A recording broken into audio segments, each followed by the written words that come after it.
The 1972 Canadian Football League season began July 31st at Ivor Wynne Stadium in Hamilton, and it featured the Saskatchewan Roughriders and the Hamilton Ticats.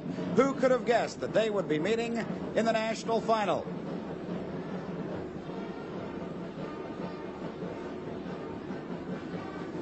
Hello, Canada. Welcome to the 1972 Grey Cup game. I'm Pat Marsden. I have the pleasure today of hosting this 1972 Grey Cup Classic along with my confrere from the CBC, Ernie Afghanius. And what a great ball game this one is expected to be. The Saskatchewan Roughriders, led by that great veteran quarterback, Ronnie Lancaster, and the rookie from Toledo who guides the destiny of the Hamilton Ticats, Chuck Ely. A tremendous pregame show we have for you on the field, so let's go down now to Ernie Afghanius. All right, Pat, and what a spectacular view from the field here at Ivor Wynne Stadium. There are over 35,000 people in the stands, and over 3,000 of those have traveled all the way from Saskatchewan to be here for this game. They're all cheerleaders, and you know what? Hamilton fans are among the most enthusiastic in North America today, so the sound from below here should be deafening at times during the game. We've got an ideal day. The temperature is 32 degrees. The winds are from the west at 12 miles an hour, and the skies are partly cloudy. There was a threat of snow earlier today, but that has passed by. But the fans here in Hamilton really don't care about the weather. It's fun time in Hamilton. The fans are being entertained by the Western Band, which is the Regina group, and they've been doing an outstanding job. Regina Lions Junior Band organized in March of 1964 along with their famous Riderettes. The band here consists of a total of 103 members of boys and girls. We also have the Eastern Band with us, the Hamilton Tiger Cats. Hamilton Tiger Cat Band, which has played just about everywhere in the world today. The youngsters from the Regina Lions Band traveled all the way here by bus to be with us today. The Riderettes. They will play Space Odyssey Fanfare, another opening, another show, a lot of living to do, and that's entertainment.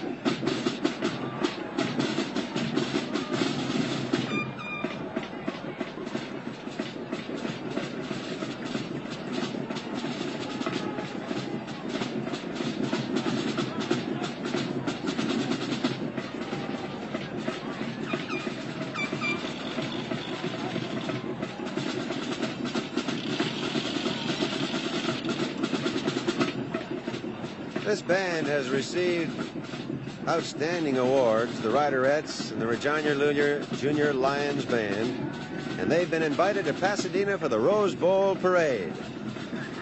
Well, as we watch some more of the field action, I think it should be said that not only is the pressure on all of the ball players who will be participating in today's contest, but also on the officials, and we're going to get an opportunity of finding out just who is working this ball game a little later on as we go back downstairs to Ernie Afghanius.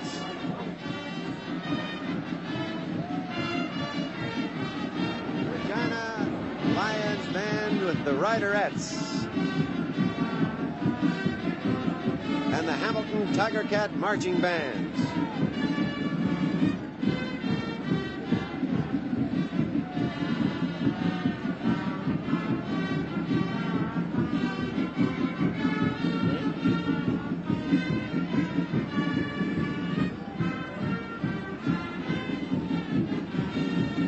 The band director is Robert Mossing. The drum major, Miles Thorson, and the majorette, Wendy Harmon and Brenda Numrick.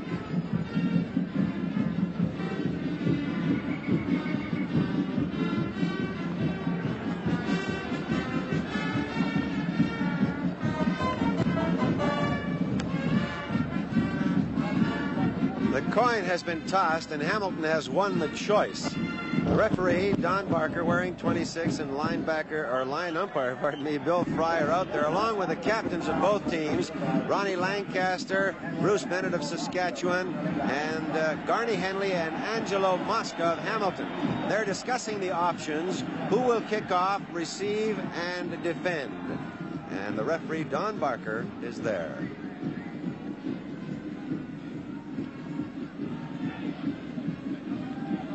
Hamilton has won the toss, so they have the choice, and we'll have the decision in a moment.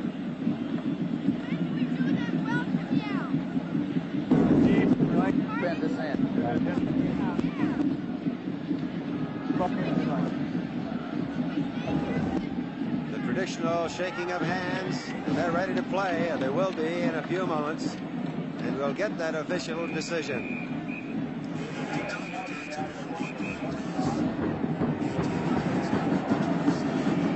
Tiger Cats have elected to receive.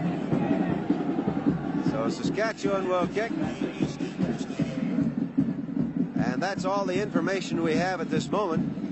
Maybe Bob, Don, could I bother you for a moment? Did we get that official decision for our viewers? Hamilton had the choice, and they have elected to receive. And Saskatchewan elected to kick to the scoreboard. Fine. Okay, thank you very much. The official, Don Barker, wearing 26, and you'll be seeing quite a bit of him throughout the game. Hamilton Tiger Cat Band is still out on the field. And earlier, we listened mainly to the Western Band. Now, the East, as we said, is represented by the Hamilton Tiger Cat Marching Band. And they have 48 members. George Houselander founded this group in 1956, and this is their 6th Grey Cup.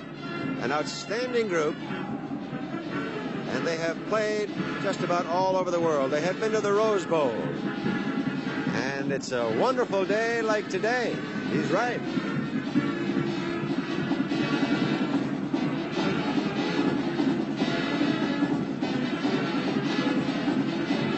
The band is flanked by the Dorothy Hearst Tigerettes and the Betty Fice Flashettes.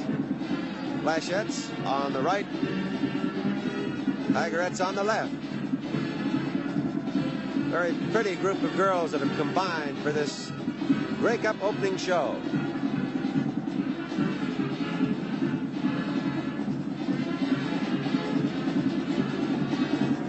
And this is the first band to introduce what they call a fast cadence in Canada. And the Tiger Cat Band was the first marching band in CFL football. The color guard that you pick up in the background carrying flags is made up of groups that were in the parade just yesterday. They have combined to form a color guard. Youngsters from all over the East, some from the West.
Tiger Cat Band moves to Hey, Look Me Over.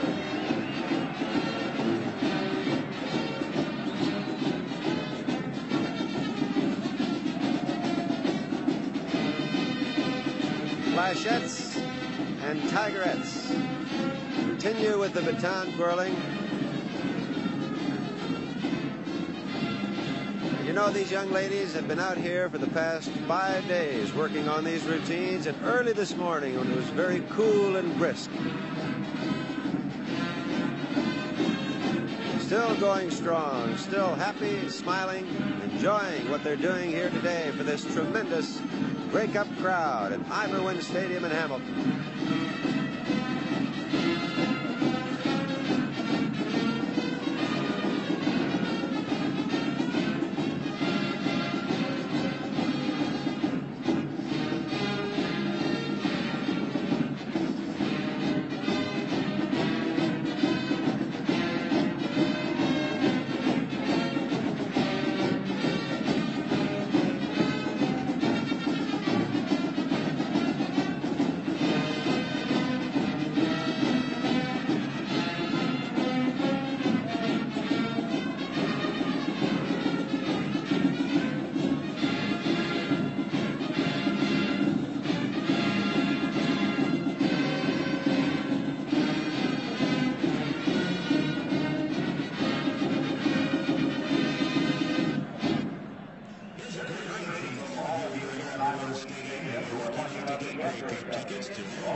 Now the Tiger Cat Band and If My Friends Could See Me Now.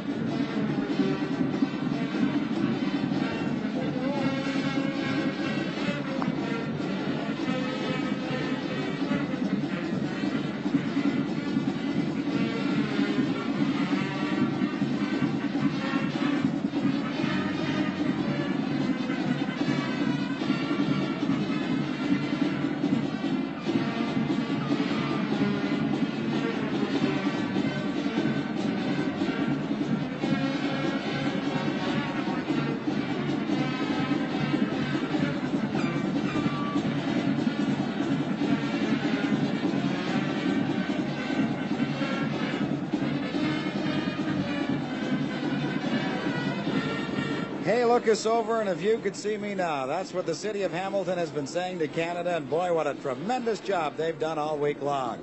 We'll continue with more of our pregame Grey Cup activities in just a moment. Half-Shouldice supervises the officials at the Eastern Conference, and we have an outstanding day. You have a great group of officials, but how do you choose them for this particular game, the Grey Cup? Ernie, they're chosen on merit based on the year's performance, the compatibility of the group, the positions allotted to East and West, and generally we try to get the best men available, bearing in mind that we don't use anyone from either of the cities involved in the game. All right. Could you introduce your officials to us? On my left, the Western Conference officiating supervisor, Mr. Paul Dojak of Regina. The referee, number 26, Mr. Don Barker from Vancouver. The line umpire, number 32, Mr. Bill Fry from Toronto. The back umpire, number 35, Mr. Maury Mulhern from Vancouver. The field judge, number 30, Mr. Chuck Paul of Ottawa. The head linesman, number 19, Mr. Tom Cheney from Calgary, and the standby official, number 18, Mr. Harry Ross of Lachine, Quebec. All right, the officials for today's game, as introduced by Mr. Half-Shouldice. Thank you very, very much, Hap. Thank you, Ernie. Good luck to your group. Thank you very much. Now I'd like to bring in Miss Grey Cup. Come on in, Maria. Maria Galles, who came to Hamilton as Miss Blue Bomber, and she captivated the judges and the audiences wherever she went. Maria, you did an outstanding job. Congratulations, and I know you've had a very busy week. Yes, it's been very busy and just terrific. Hamilton's been the most wonderful host that all of us girls could have had. It really has been. Now, you're going to have to take an awful lot of prizes back to Winnipeg. How have you worked that out?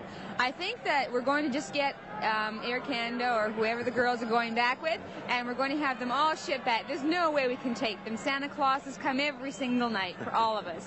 I understand they have sort of a reception for you when you get back, or did you know about that? I didn't know anything about it. I let it out of the bag. But you're a graduate from the University of Manitoba in psychology, and I understand you work with retarded children. Yes, I do. I have in the past, and I hope to do a lot more in the future. Yes, I have. You're going to continue with that? Yes, I hope to. Actually, I hope to teach junior school in another country, perhaps, and at a later date when I continue my education. Okay. Okay. But I was wondering, though, while we're talking to you about these particular things, I think we have some action on the far side of the field. Maria Gullias, thank you very much for being with us. Lots of luck to you. Enjoy yourself when you get back. Thank you very much. Thank you. Actually, we just saw what you'd won on the monitor, and we probably brought that up a little earlier, but thank you again for being with us. Thank you very much. Maria Gullias, who is Miss Grey Cup, and came here, as we said, as Miss Blue Bomber, a very beautiful young lady. All right, I think that we're prepared now for the introduction of the teams.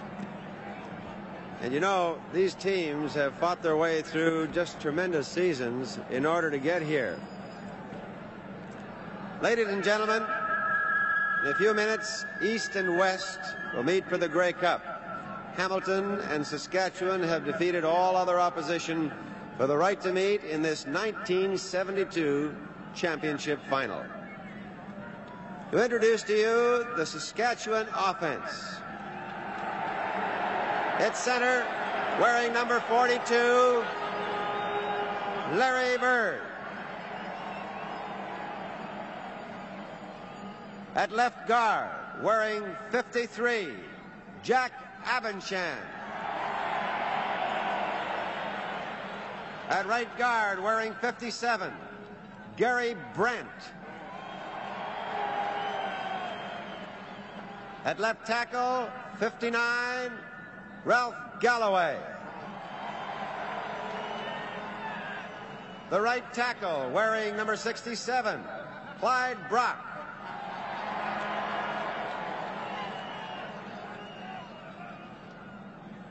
The left end, wearing 12, Bob Pierce.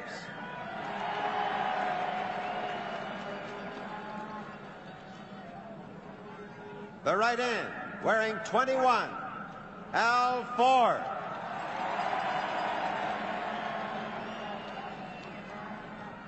The left half, 17, Tom Campana.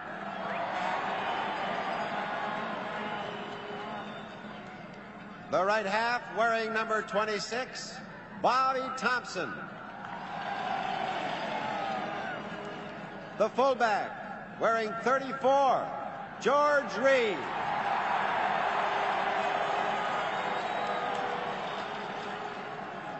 The flanker, wearing number 71, Gordy Barwell.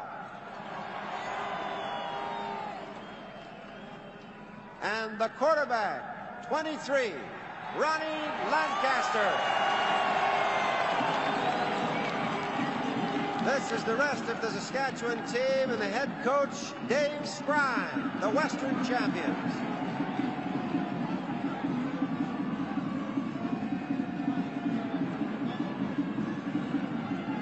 Now, to introduce to you the very tough Hamilton defensive squad.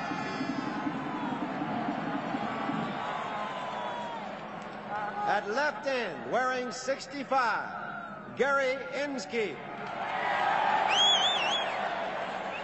At left tackle, wearing 68, Angelo Mosca. The right tackle, 61, Bruce Smith. The right end, wearing 54, George Wells. The middle linebacker, 45, Mark Cosmos. The left linebacker, wearing 70, Mike Bloom. The right linebacker, wearing 14, Bob Kraus. At the left corner, 23, John Williams. At left safety, wearing 17, Rick Shaw. The mid-safety, 25, Al Brenner. The right safety, wearing 23, Gary Sternberg. The right corner, wearing 24, Louis Porter. And the rest of the Hamilton Tiger Cats, headed by Chuck Eddy, their coach, and their great quarterback, and the coach, Jerry Williams. Those are the Eastern champions. Well, a beautiful afternoon, a jam-packed stadium, and the national championship on the line. We'll be back with the official kickoff right after we see the rest of the players out on the field as they do their pregame warm-ups. The dignitaries are just about to come out onto the field to join us now, and of course, we are waiting for the arrival of His Excellency, the Right Honorable Roland Michener.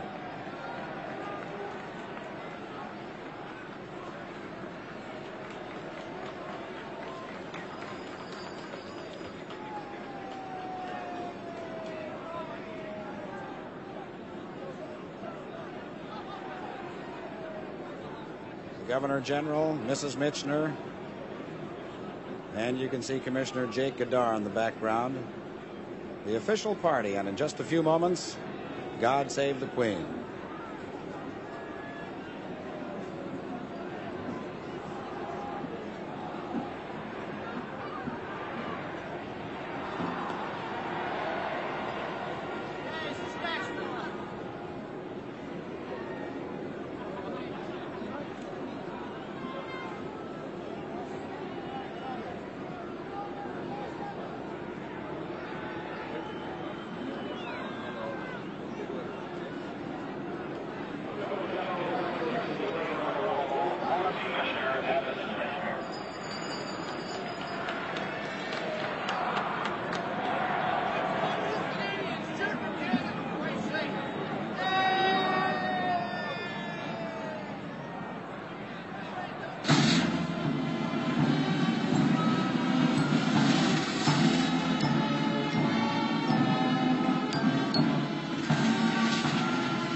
Well, it's my pleasure, ladies and gentlemen, mesdames, messieurs, extrêmement de plaisir de vous présenter d'abord le commissaire de la Ligue canadienne de football, the commissioner for the Canadian Football League, Mr. Jake Godard. Jake? Merci Pierre. Il me fait grand plaisir de vous présenter Son Excellence le Gouverneur Général du Canada. Pierre, it's a great honor for me to introduce to all of our television viewers from coast to coast in Canada, His Excellency the Right Honorable Roland C. Michener, the Governor General of Canada. Thank you very much, Jake. And sir, as Governor General and certainly a great sports enthusiast, we would like to know what's your opinion of the Western contenders, those Saskatchewan Roughriders, sir. Well, I've noted that the Saskatchewan Roughriders have been finalists here in 4 out of the last 8 years. So I conclude they're a pretty strong club and in good form. One could say the same about the Hamilton Tiger Cats, and as Governor General I stand somewhere in between, so I'll probably root for Thunder Bay today. But we're looking forward to a great game between two teams representing East and West, which will not only give great pleasure to the million fans watching here today, but will be an inspiration and an encouragement to all the young Canadian players who are coming along for the future. So true, sir. Maintenant, à titre de gouverneur général, si je vous demandais votre opinion des Tiger Cats de Hamilton, les champions de l'Est. Vous savez que je suis en position de neutralité comme gouverneur général, mais j'observe que l'équipe des Tiger Cats de Hamilton sont en très bonne forme. Je pourrais dire la même chose de l'équipe Saskatchewan. Je m'attends à voir le meilleur match de la saison qui donnera beaucoup de plaisir à tous les Canadiens qui l'écoutent et qui le watch, mais aussi encouragera tous les jeunes Canadiens joueurs de football. Thank you very much, sir, and have a good day at the Grey Cup game. Merci infiniment, Monsieur Jay Goddard. Mesdames, Messieurs, le gouverneur général du Canada, Monsieur Ronald Michener, ladies and gentlemen, the Governor General of Canada, Mr. Michener and Mr. Jay Goddard. There were many in the stands who felt that "O Canada" was not about to be played. That, of course, is not a fact. It will be coming up in just a few moments. But right now, the Governor General is going to go out and see if he can eclipse the official kickoff record, which is held by the Prime Minister of Canada, Pierre Elliott Trudeau. And it apparently is 32 yards. So Mr. Michener, who's a fine physical exponent of fitness, is going to go out and see what he can do. Accompanying the Governor General is the Commissioner of the Canadian Football League, Jake Goddard, who's testing the wind for him. Also in the official party is the Premier of Ontario, William Davis, the Premier, Alan Blakeney of Saskatchewan, Mayor Vic Copps of Hamilton, Mayor Walker of Regina, Sir Richard Grey, who's the grandson of Earl Grey, and you can notice him on the right side of your screen. I don't know if he's giving the Governor General any advice, but I'm sure he doesn't need it, as he steps off a few paces, and this should be a good one, because if anybody should be able to get this over 30 yards, I would suspect it would be the Governor General. A little direction from Sir Richard Grey. And there it is, and it's a good one. We'll have the official count for you in just a moment.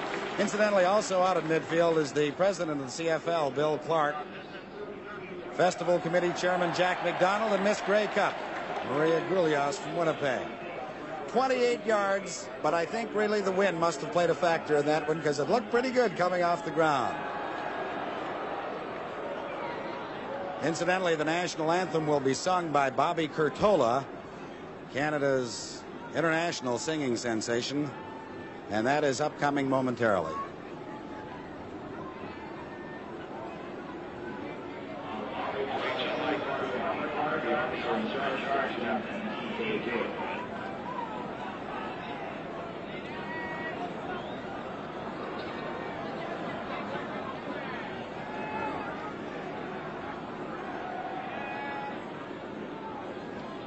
Ladies and gentlemen, boys and girls, we ask you to stop and on the singing of our national anthem.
With the official kickoff in just a moment. The riders are set, the cats are set, and so is our broadcast team for the first half. From the CBC, Don Chevrier and Russ Jackson. Thank you, Pat Marsden. And Russ, today a veteran scrambling quarterback in Ron Lancaster. We've seen what he can do over the years, and a sensational rookie in Chuck Ely. And the Hamilton Tiger Cats are set to receive the opening kickoff, with Porter and Clark back to receive the kick from number 53, Jack Avanchan of the Saskatchewan Roughriders. This Grey Cup game, 1972, is underway. Clark near the 35-yard line. Tim Ross, 66, and Archie McCord, number 58, were the downfield tacklers for the Saskatchewan Roughriders. Don Jack Avanchan had the opening kickoff there, but here we see the Governor General, Roland Michener, kicking off and getting a good one away about 25 yards. And Jack Avanchan had one just slightly longer. Hamilton, the first play from scrimmage in the game from the 34-yard line. The pitch to Dave Fleming, number 21, short side. He's got 5. He's got close to a first down to the 44-yard line. Chased out by Wayne Shaw, number 50, on the corner, the linebacker for the Saskatchewan Roughriders. Fleming, who averaged 4.1 throughout the regular season, gets close to 10 in the first play of the Grey Cup game. Don, you might say that's a bit of a surprise with Dave Fleming carrying the ball on the first play from the line of scrimmage, because Dave Buchanan has been the outstanding ball carrier for the Tiger Cats throughout the regular season and the playoffs. This is second down, half a yard away from a first down. Chuck Ely straight ahead, and he has the Hamilton first down across the 45-yard line. Sound second down call by the rookie Hamilton quarterback, the outstanding rookie player in Canada, 1972. To set the Hamilton offense for you in this game, of course, Ely, 16, is the quarterback. The running backs are Dave Fleming, 21, and Dave Buchanan, number 20. Garney Henley is the flanker, number 26, with the slotback Bob Richardson, number 71. This is first down.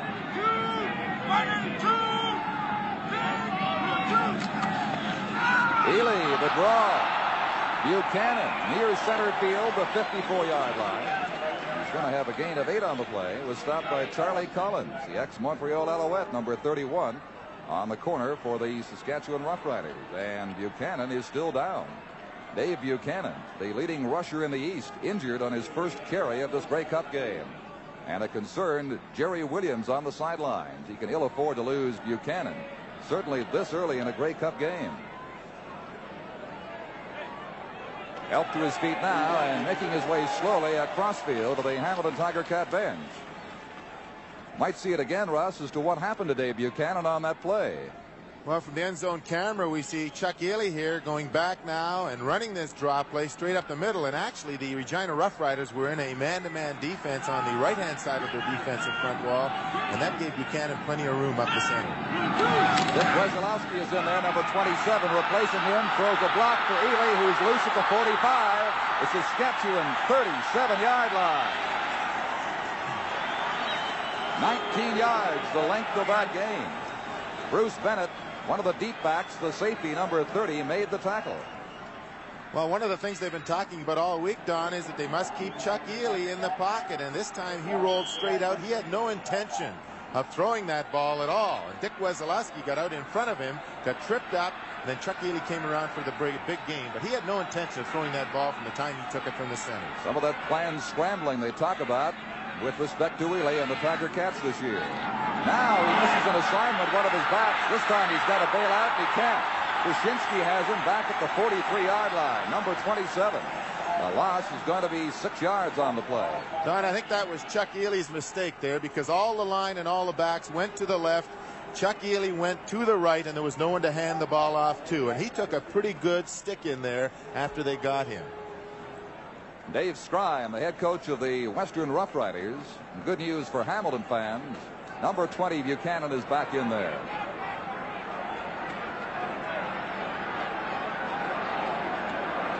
Second down, 15.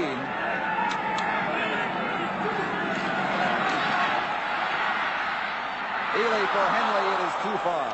Number 16, Lewis Cook, back defending for the Saskatchewan Roughriders. It will now become third down and 15 for the Tiger Cats. That was their first pass attempt of the afternoon. Ticats driving from inside their 35 down to the Saskatchewan 42, and now on third down must punt.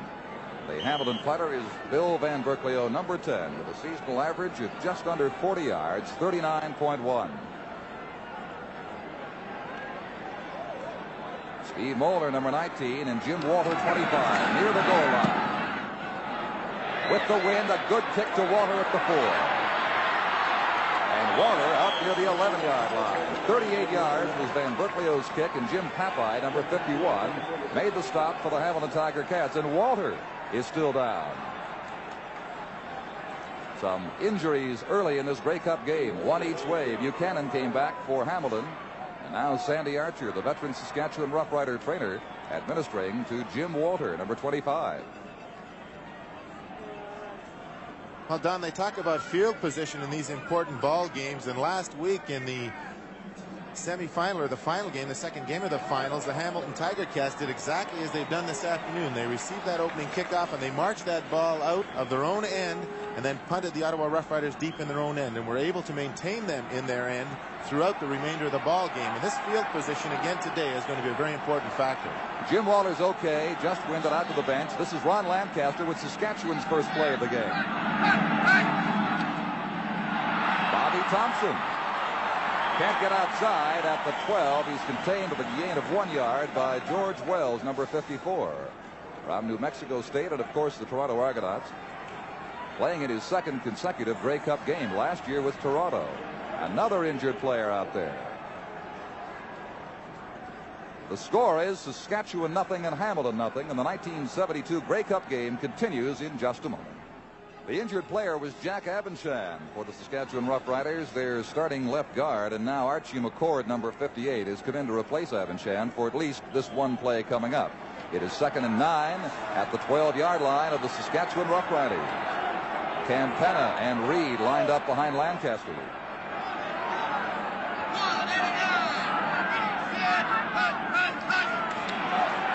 Lancaster with a block from Campana's sideline release. He's got a strike at the 20-yard line. That was Gord Barwell, number 71, stopped by Lewis Porter, number 24. The gain is 8. And they appear to be just shy of the first down, about 1.5 yards away as they now mark the ball near the 20-yard line. So 3rd down, 1.5 yards to go, Rough Riders.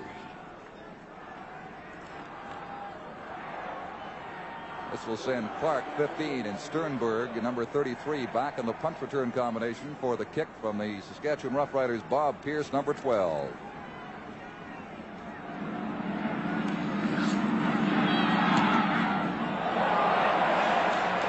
With that wind, a good kick and a better bounce back to the 25-yard line for Clark. And he's taken down at the 23. The tackle made by Ralph Galloway, number 59. The punt traveled 65 yards. They lost 3 trying to run it back. And the Rough Riders of the Ticats pinned deep at their own 23-yard line for the next series of plays. Don, the Saskatchewan Rough Riders getting good coverage on that punt, a long punt, very low, but Ralph Galloway got down there fast. Garney Henley flanked wide to the left side. Tommy Joe Coffey is split on the right side, number 75. This is Buchanan. Buchanan hit around the 28-yard line after a gain of 5 yards. Let's go to John Wells at the Saskatchewan bench. Saskatchewan Roughriders picked up 3 injuries in their last couple of plays. Jack Abenshan received a head injury, but he'll be all right and back in the game after some smelling salts. Jim Walter has a slight rib injury, but he'll be back too. And Ted Dushinsky has a gash on his right hand, but he'll be back in action on the next set of defensive plays. This is 2nd and 5 from the 28-yard line. Ely looking downfield under pressure. Now starts that scrambling of his. Away from Baduk. 30-yard line. He's got a first down, so he steps out of bounds near the 37. Roy Robinson, number 14, chased him out. Gain is 9 and gives Hamilton the first down. We'll have the 2 early in the game, and it's still very early, Russ. Ely has had the opportunity to scramble and has certainly done more of that. Well, the Saskatchewan Rough Riders in a zone defense here, and as Chuck Ely goes back to pass, we'll see number 66, Tim Roth, come inside. He get caught to the inside there. The good block by Jerome Gant. He took him to the inside, allowed Ely to get outside, and got the first down. From the 38-yard line.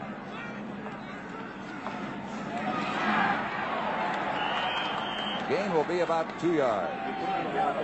Ron Baduk, number 60, made the stop on Dave Buchanan, and there is Angelo Mosca, who today is playing in his final game after 15 CFL seasons, his 9th Grey Cup game. He's tying a record, I think, today, Don, with that 9th game. And of course, you know that Angie would just love to go out in storybook finish, as you did in 1969 with a Grey Cup championship team. This is Buchanan again. He looks healthy right now as he's near center field into the Saskatchewan 54. They'll mark him near the 55, and the gain was 16 yards. Bruce Bennett, number 30, finally applied the tackle.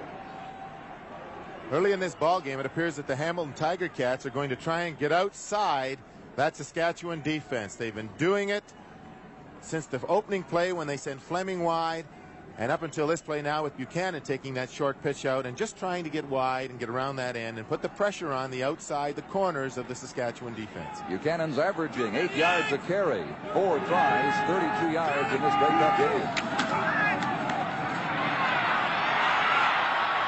Ely bailing out. It is no good. His primary receiver was on the left-hand side, Garney Henley deep.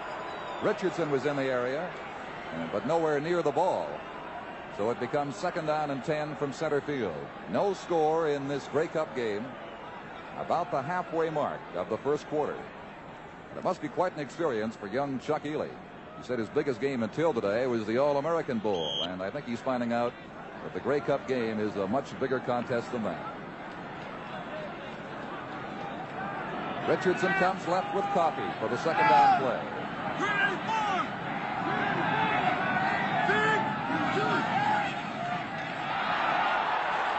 That one broken up early. Bill Baker, number 65, that aggressive defensive end for the Saskatchewan Roughriders, caught Buchanan for a loss of 2. The score is Saskatchewan nothing and Hamilton nothing. The 1972 Grey Cup continues in just a moment. 3rd down and 12 yards to go for the Hamilton Tiger Cats. Number 24 at the top of your screen is Bob Cossett, replacing Jim Walters, taken up a few plays ago. He's with 19. Steve Moeller stationed near the 15-yard line for the punt from Billy Van Brookville.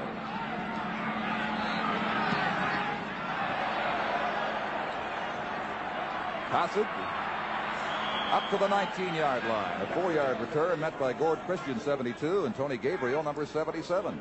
The kick traveled 42 yards. So both the punters today exceeding their seasonal averages early in this game.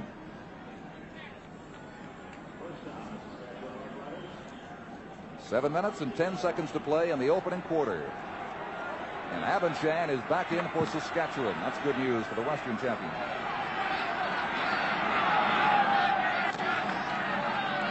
Two fakes. Lancaster as a marker is strong. Deep for Campana. It's picked off by Al Brenner. Brenner at the 53-yard line. He picked off 15 to set an all-league record in the regular season, but we have a marker down.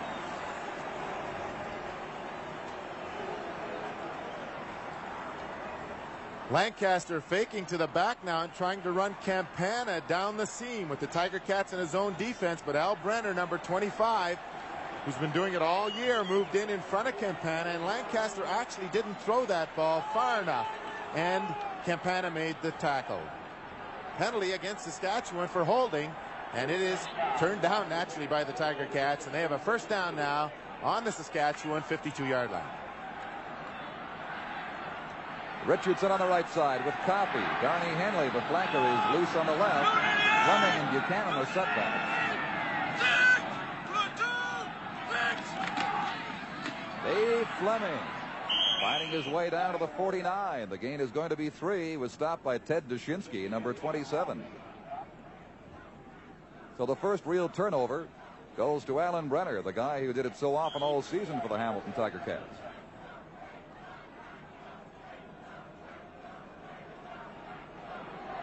He picked off 4 in one game, the last league game against the Toronto Argonauts.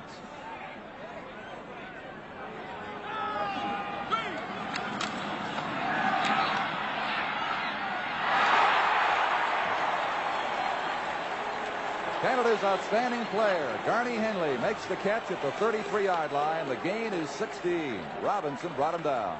Well, Garney Henley just lining up outside Dushinsky, and he faked a little to the outside, came into the middle on a bend-in pattern, and found the slot between that outside halfback and the deep safety. But we didn't see in that isolation Dave Buchanan, who lined up in the backfield, came out into the flat, and he ran across Dushinsky's nose, and he forced him to stay to the outside.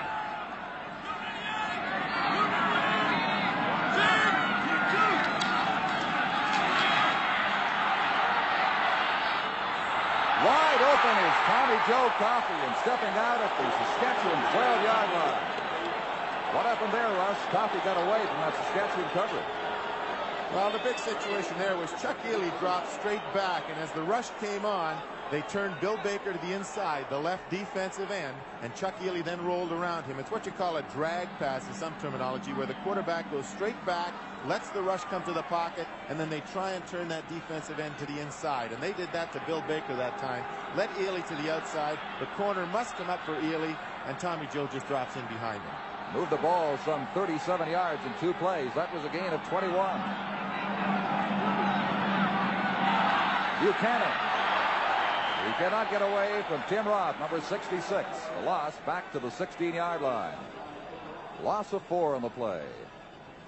This is Hamilton's deepest penetration of the game. Their best scoring chance right here. 2nd and 14 coming up. Good play by Tim Roth there as John Holman pulled on him, and Dave Fleming was leading the play, and he split the middle of those 2 offensive players, came in and made the tackle and threw Buchanan for that 4-yard loss.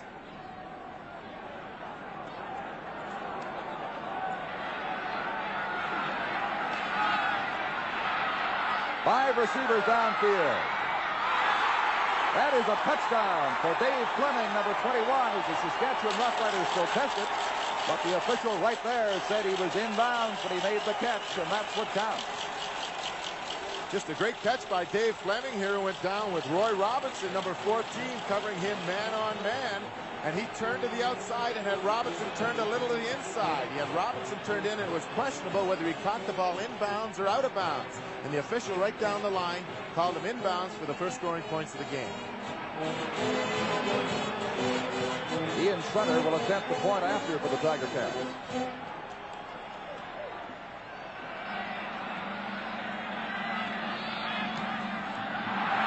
It is good.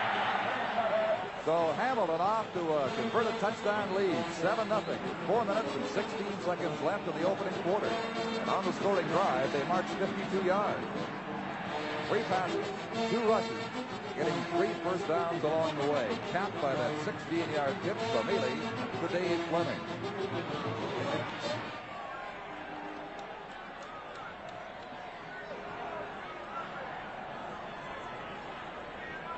$7-0 Hamilton.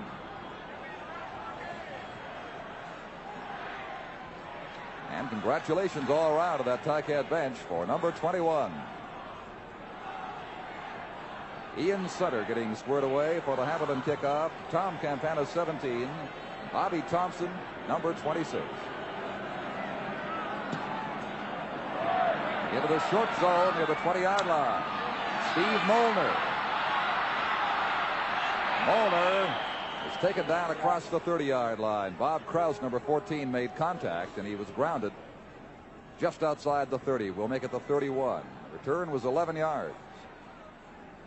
Don Krause is a little shook up out there. He made sort of a head-on tackle on Molnar, and he's not that small, Molnar. He ran right over him, and Krause was a little slow getting up, but he's staying on there.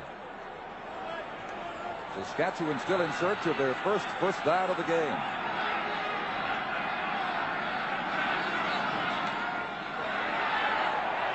George Reed near the 33-yard line collects about 2.5 before Inskeep 65 and Bloom 70 met him. That is the first carry for Reed in the game. Although you can look to see George carrying the ball as this afternoon goes along. Well, Ron Lancaster told me yesterday at their final practice, Don, that they were going to try and feel out the Tiger Cats and see what type of defense they were going to use. They expected 2 or 3 things from them, and he said, we have to find out what their pattern is going to be, then we'll try and work at whatever they give us. 2nd and 8.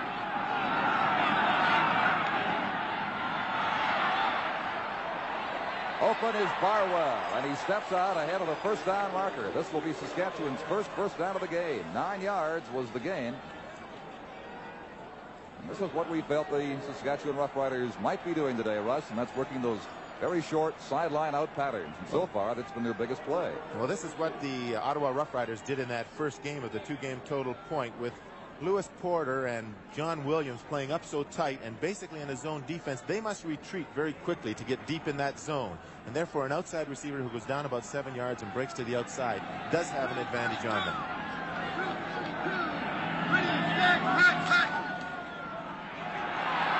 Campana's slipping, getting just back to the line of scrimmage. Mike Bloom and Bruce Smith pinning him down for the Tiger Cats. The score is Hamilton 7 and Saskatchewan nothing. The 1972 Grey Cup game continues in just a moment. And these exuberant fans from all parts of Canada, but certainly the largest number from the immediate Hamilton area, out in force to cheer on the Tiger Cats, and there's always a great advantage in playing a Grey Cup game at home. Winning a Grey Cup game at home, that's something else. Ron Lancaster, 2nd and 10, 42-yard line at Saskatchewan. Marker has been thrown. This is George Reed. He did not have the first down. He was tackled at the 48-yard line by Lewis Porter. Let's go down where we wait the flag to Bob Moyer at the eastern bench. Don, I was just talking to Dave Fleming after he caught that touchdown pass, and he said that Saskatchewan defense has so much respect for Garney Henley that it made it easy for Dave because they froze on Henley and he went down there. And then Dave said, you know, the next time we're in that situation, I think what they might do is go to that other guy, the guy who won the big award. All right, Bob, for the second time in this game, Saskatchewan has been called for holding. It has been declined this time by the Hamilton Tiger Cats, so it leaves the Riders 3rd down with still 4 to go from their own 48-yard line. The first time they had the penalty, Alan Brenner made the interception, and of course it stood. The Tiger Cats sending back Sternberg with Clark inside their own 15-yard line. That's Clark on the left. Bob Pierce is the Saskatchewan punter. Low snap. He has it blocked on him. And Hamilton is inside the 15-yard line as Bobby Krause recovered the block kick, or made the block kick. And it was Williams, John Williams, number 23, getting in there.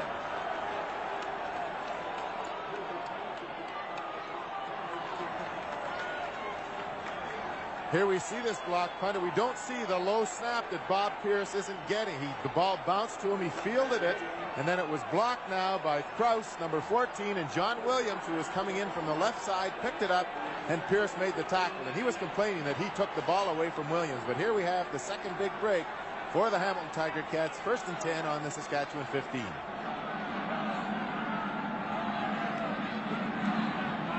The draw to Buchanan, and the Rough Riders read it perfectly. Charlie Collins, number 31, getting to him. The loss is going to be 3 yards, back near the 19. It will be 2nd and 13 now.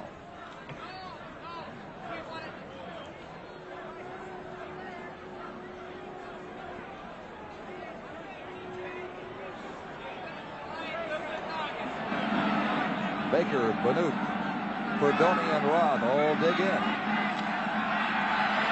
Ely, a good block for him. No one there in that corner.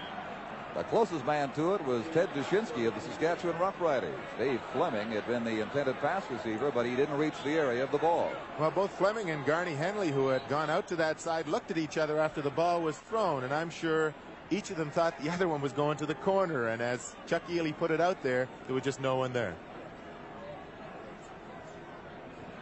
Saskatchewan Roughriders, who don't blitz too often, came on with Roy Robinson that time up the middle, but he was picked up by number 20, Dave Buchanan. Ian Sutter's field goal attempt will come from the 27-yard line, just about straight away. And the young man who booted 5 last week has his first of the day. And it gives the Tiger Cats a lead of 10-0. We have 1 minute and 2 seconds to play in this opening quarter at Ivor Wynne Stadium.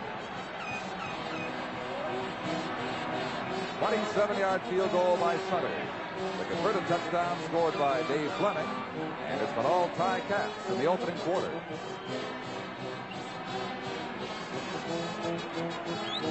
The Riders have first down from their own 35-yard line. Barwell is set wide on the right side. Cantana is out left. Thompson now in motion left, number 26. George Reed has the ball with a 5-yard gain at the 40, met by Mike Bloom, number 70. Reed's second carry of the game. Here's John Wells again. Thanks, Don. Jim Walter was injured for the Saskatchewan Roughriders early in this game. Has now gone to the dressing room. Apparently he's got some bruised ribs, but the doctors aren't taking any chances, so they're going to go in and take a closer look in the dressing room. It'll mean Cossett will be running back punts for the Roughriders. All right, John, this is second down from the 40-yard line, and 5 to go for the Roughriders.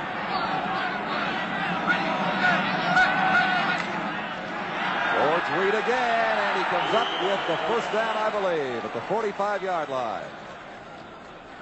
As the Riders start to go, their dependable number 34 more frequently. Angelo Mosca, 68, and Bruce Smith, 61. The two defensive tackles were there to make the stop, and now they confirm it is a first down for Reed and the Rough Riders. 2 straight carries, 5 yards apiece. Clyde Brock working on the right side against Inskeep and Angelo Mosca, and Ralph Galloway, the other offensive tackle, trying to clear things on the left side against George Wells and Bruce Smith. Number 42, Larry Bird, was shaken up on that play, Don, and John Reed, number 44, has come in to replace him at offensive center.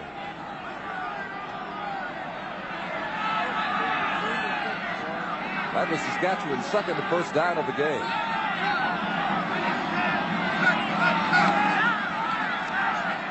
The ball tipped, but it's completed to Alan Ford across the 55-yard line for the third Saskatchewan first down of the day. The game was 11. Rick Shaw, number 17, a big 6'4" defensive back, made the Hamilton tackle. And that was the final play of the opening quarter.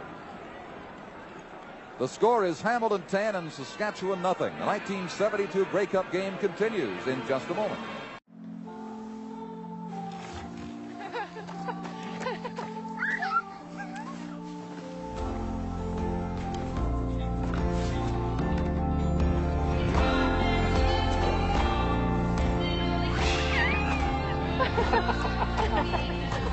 Here's to the everyday things that end up being everything. Here's to all things simple, with casual clothing and footwear from Marks. These are the lovely young ladies from across Canada, the 9 Miss Grey Cup contestants, enjoying this Grey Cup game, as I'm sure fans are all across the country. You know, Russ, Bob Layton, our statistician, points out that in terms of possession in the first quarter, Hamilton had the ball for 10 minutes of the 15. And there you see the stats as they compare the two teams in the opening 15 minutes of play. Mostly Hamilton. All points Hamilton scored against the wind. Lancaster to begin the second quarter with a handoff to George Reed. Good opening as the big fullback gets inside the 45-yard line. The gain is going to be 9 yards. He was stopped by Alan Brenner, number 25 for Hamilton. Now, the first 2 or 3 times that Reed carried the ball off tackle, he went to the inside and didn't get too many yards. And on that particular play, he started to the inside, broke around the outside, and made about 9 yards.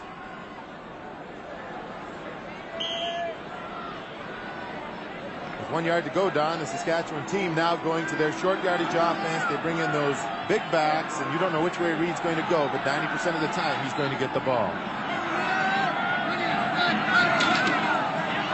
This time it is Steve Molnar at the 40-yard line. Molnar with a gain of 4 has more than enough for the first down. Mark Cosmos, the middle linebacker, number 45, met him.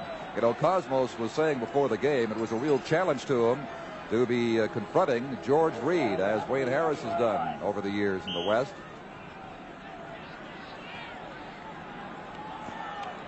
It's Ted Dushinsky there at the Saskatchewan bench, putting that hand in ice.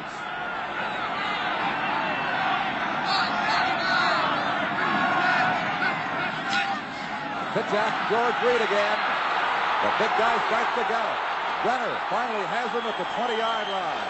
Saskatchewan's longest gain of the day. 21 yards for number 34. Well, a good call by Ron Lancaster that time, because the Hamilton defense was in more or less a split 6 defense. They've got 2 linebackers, both Bloom and Cosmos, on the inside. And once they got Reed outside, they had a lot of running room, because John Williams didn't have Mike Bloom out there on the corner. He came up to turn it up, and Al Brenner was well downfield and didn't come up fast enough. From the 19 of Hamilton, Saskatchewan's best scoring chance of the day, right here.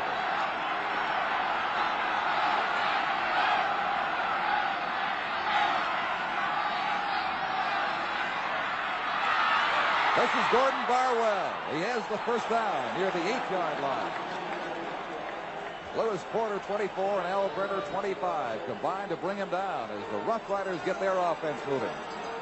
Well, the Hamilton defensive backs have been playing off about 12 yards on the Saskatchewan receivers, and the short pass plays are going to be successful for Saskatchewan as long as they continue to play off. That time, Ronnie Lancaster almost overthrew Barwell, but he made a good catch and got the first down. Ford and Barwell are wide right. Campana on the left side. First and touchdown to go.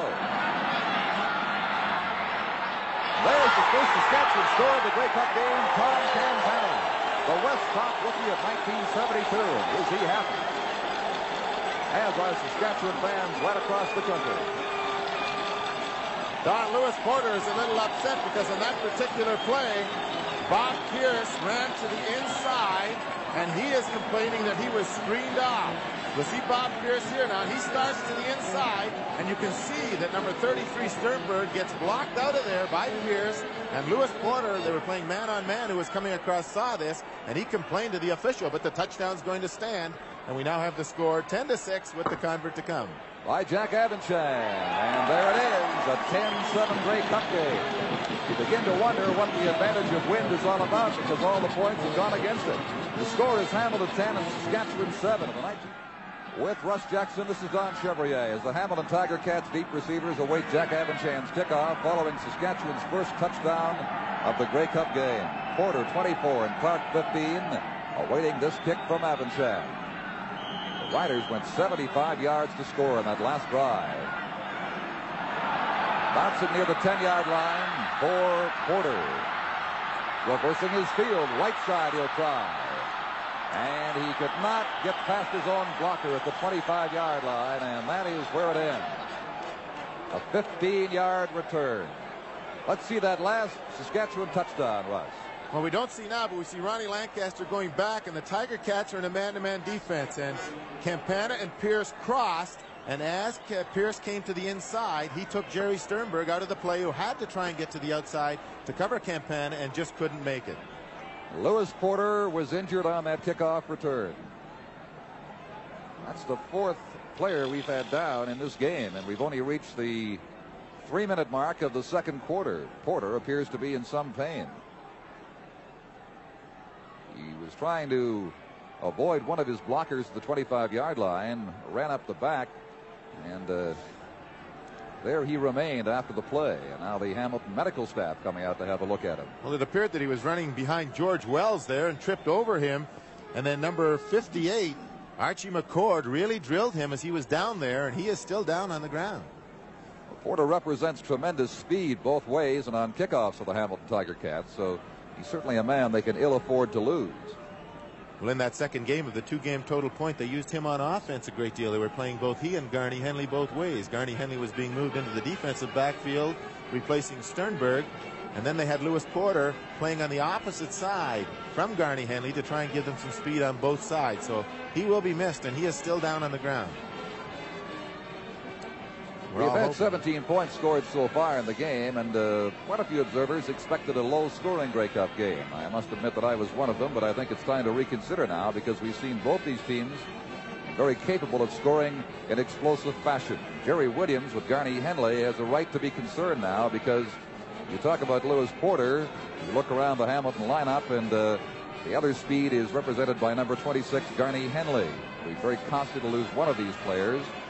Porter is with the Denver Broncos and the Kansas City Chiefs in the National Football League. And then he joined Hamilton in midseason as a flanker, 1971. And he has become a fixture here in Tiger Cat Town ever since. Don, there are a lot of banners around Ivor Wynne Stadium today, and there we have one. I'm sure it must have come from the west. You may be sure. Go Saskatchewan Grey Cup 1972. Right now they're 3 points away from that objective, trailing 10-7 is Lewis Porter. He has helped to the Hamilton bench on the far side of Ivor Wynne Stadium. We'll await a report from Bob Moyer as to the extent of Porter's injury, but it appears to be of a more serious nature than the previous injuries encountered in this game.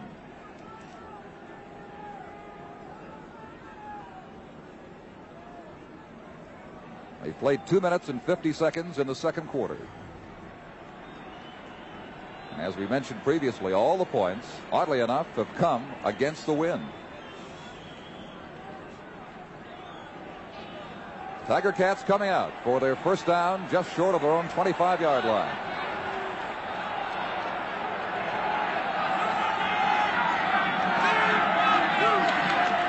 The pitch to Dave Fleming. Fleming has no gain. stopped by the Saskatchewan Roughriders charging linebacker Charlie Collins, number 31, who covered the outside very well and didn't give him a chance to make a break on it. 2nd and 10 to come. Well, the success naturally of the Hamilton Tiger Cats was running that short side, and that time they weren't able to do it. There we see Lewis Porter being looked after by the team doctors of the Hamilton Tiger Cats, Dr. Jim Charters.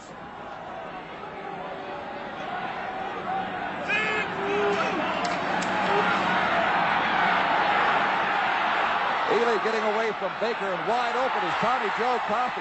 He stays in bounds. The 50-yard line, the 43-yard line of the Saskatchewan Roughriders.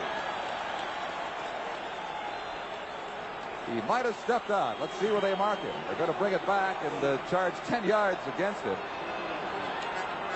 Back at the 47-yard line, it's more like 20 yards. The gain is going to be 24.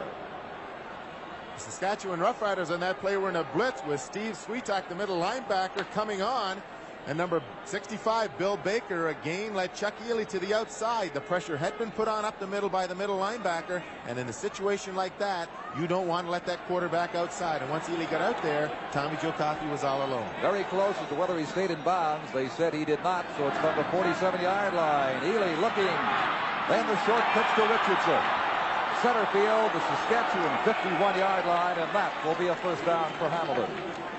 12-yard gain for the East Canadian Rookie of the Year, Richardson, met again by Charlie Collins. When they're keeping track of tackles made in this game, I think the name Charlie Collins, certainly in the first half, maybe near the top of that list. Bill Baker probably a little upset at letting Ely outside on the last play. Gave him a pretty good shot as he let that ball go that time. This is from the Saskatchewan 51-yard line.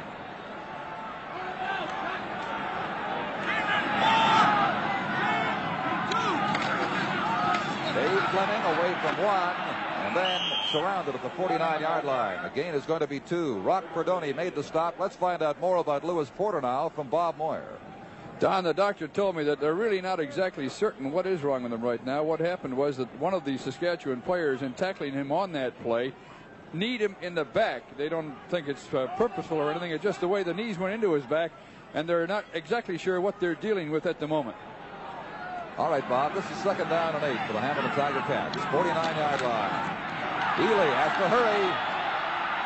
And Coffey looked up as the ball arrived. Jashinsky saw it a split second before him and knocked it away. But both the receiver and the pass defender were really unaware of that ball's presence until the last second or so. Well, Jashinsky made a great play there to knock that ball down, but the interesting part of that particular play was that Steve Sweetak, the middle linebacker with Saskatchewan in a man-to-man defense, had coverage on Dave Buchanan. We don't see him coming out here, but he has to cover Dave Buchanan.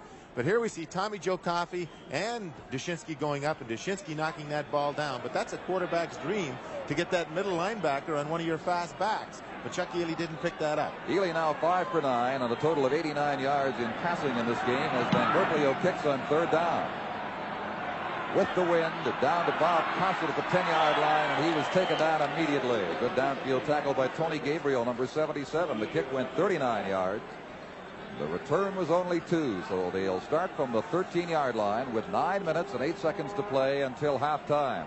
And a reminder to stay with us for an exciting halftime show here at the Grey Cup in Hamilton. 10-7 is the score. Ticats over the Rough Riders. Barwell, 71, goes to the right. Bobby Pierce, number 12, is split left. Covered by Alan Brenner. This is Ron Lancaster.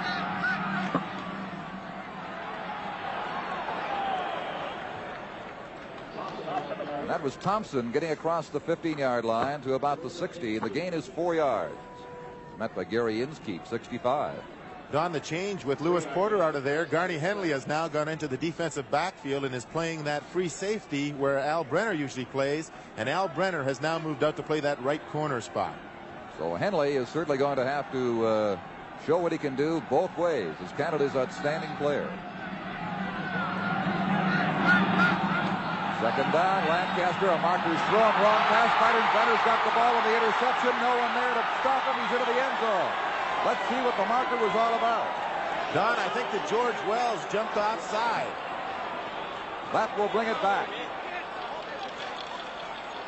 It will be no touchdown. George Wells just jumping across the line of scrimmage ahead of that play.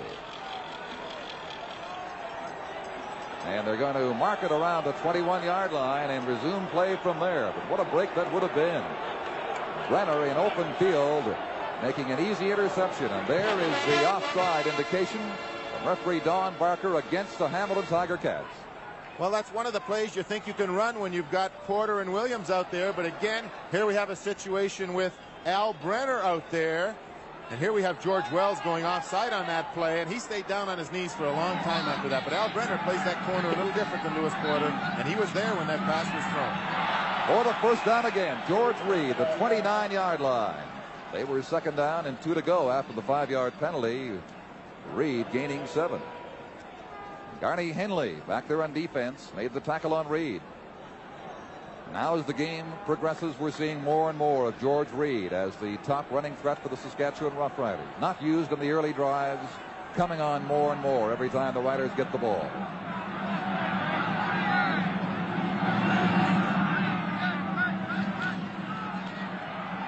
Gordon Barwell right through his hands, the 35-yard line. Barwell looking for his 3rd catch of the day. The score is Hamilton 10 and Saskatchewan 7. 10-7 it is for Hamilton. Ron Lancaster, emphasizing the short pass, has been good on 6 of 8 for 52 yards and the 1 touchdown as Lewis Porter talks with Dr. James Charters of the Hamilton Football Club. Porter has not returned since his injury. This is 2nd and 10. Big charge on Lancaster. Just got it away. And Henley was the closest man to the ball. Lost balance, couldn't make the interception. So it goes to 3rd down as Lancaster's completion average goes to 6 for 9 now. Garney Henley having a real workout since that injury to Lois Porter. Here's Bob Moyer once again. Don, with Lewis Porter, the story is that he will go back into the ballgame. All they want to do is make sure that he's all right before he goes back in. And what they certainly don't want to do at this moment is use the designated import, who is Bill Van Berkeley. If they did, then Porter would be unable to return. But he will get back.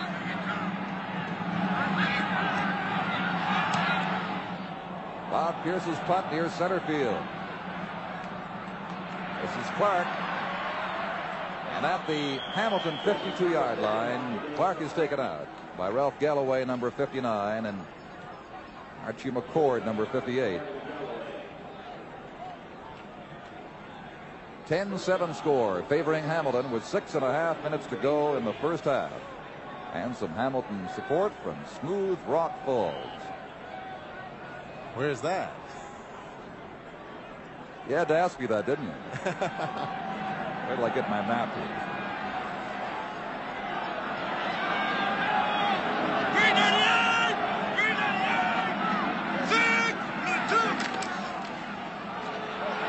Buchanan has 5 cross center field at the 53-yard line of the Saskatchewan Roughriders, met by Bill Baker, number 65.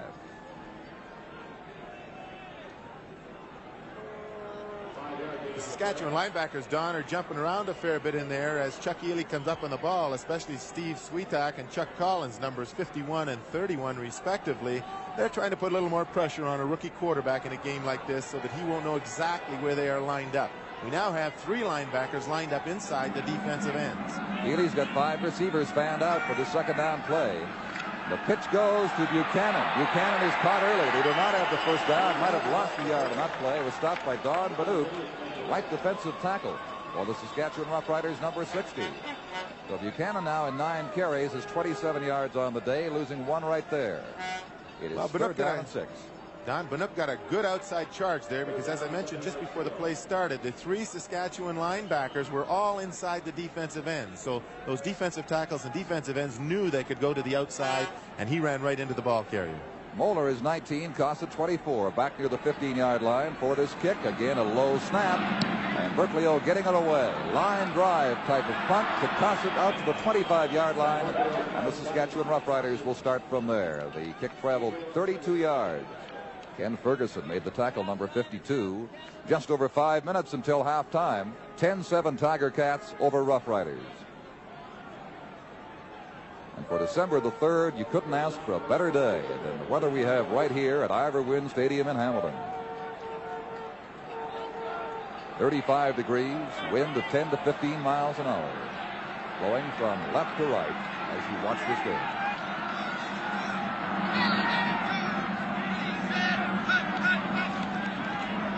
Lancaster out to Alan Ford. This should be a first down as they mark him at the 35-yard line. Ford met by Rick Shaw, 17. Mike Bloom, the left corner linebacker, number 70 for Hamilton. But the most effective weapon has been the short passing game of Ronnie Lancaster. Well, Rick Shaw is playing off a gain here about 10 yards, and Ronnie Lancaster just going back about 4 yards and laying that ball out. And Alan Ford is lined up in the slot there with Barwell to the outside or Pierce and taking those for 10-yard gains. But the Saskatchewan offense now is spreading that Tiger Cat defense right across the field. The pitch to George Reed, trying to get him outside, gets a block, and is caught around the 39-yard line by Alan Brenner, number 25. That will be a 4-yard gain for George Reed. If Al Brenner doesn't make that tackle on the outside there, George Reed had a lot of running room down that sideline because they had the entire Tiger Cat defense pinned on the inside, and if Brenner doesn't come in behind the block, make the tackle, then we've got the problem. Here we see it again now. We have the low angle shot with George Reed coming around the end and Al Brenner coming inside, making the tackle. Otherwise, he had a lot of running room. 2nd down and 6 from the 39-yard line. Another short toss. This for the Tom Campana. Looks for that first down marker. Steps out in front of it. It should be a Saskatchewan first down. Bob Krause forced him out. These teams, of course, have played in 4 previous national championship games. And the Tiger Cat teams, Hamilton teams, have won them all, the most recent being in 1967. Ron Lancaster again staying on that short passing game, and Campana coming to the outside here gets the first down. And we see Lewis Porter, number 24, who is back in the ball game in that right corner spot for the Tiger Cats. Reed. Again, not much of an opening as he tried the right side. Was met after a gain of maybe 1 by Rick Shaw and Gary Inskeep.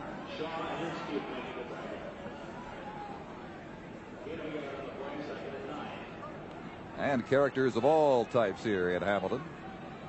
He's got more ribbons on than the guy selling souvenirs had in downtown Hamilton. I wonder who he's cheering for.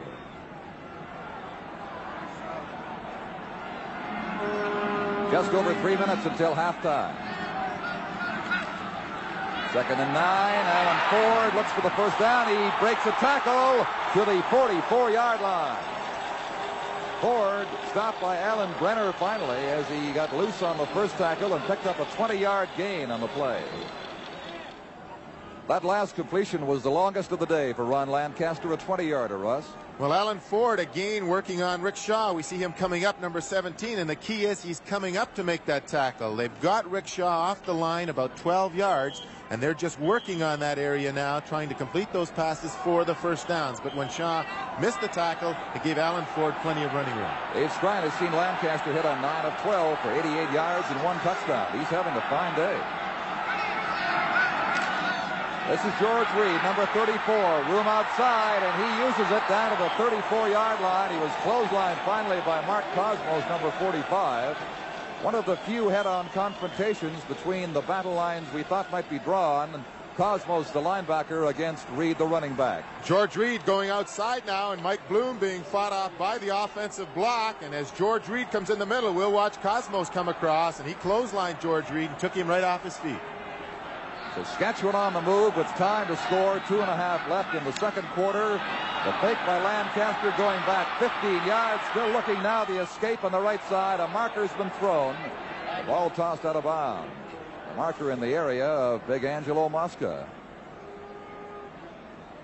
You don't see that happen too often, Don, with Saskatchewan. There was a mix-up in the backfield there with the experience they have back there. And Hamilton now has been called for unnecessary roughness, and I'm sure with that incompletion that the Saskatchewan team will take that penalty and move them again closer to the Hamilton goal line with a first down. That is a big penalty for the Saskatchewan Roughriders against Hamilton. Goes inside the 20-yard line. They put the ball down at the 18. And the Riders will go first down from there with 2:17 to play in the first half. But little experience showing there with Ron Lancaster. He actually was almost throwing that ball away, but he picked a spot where there weren't too many people, but there were a few white sweaters around.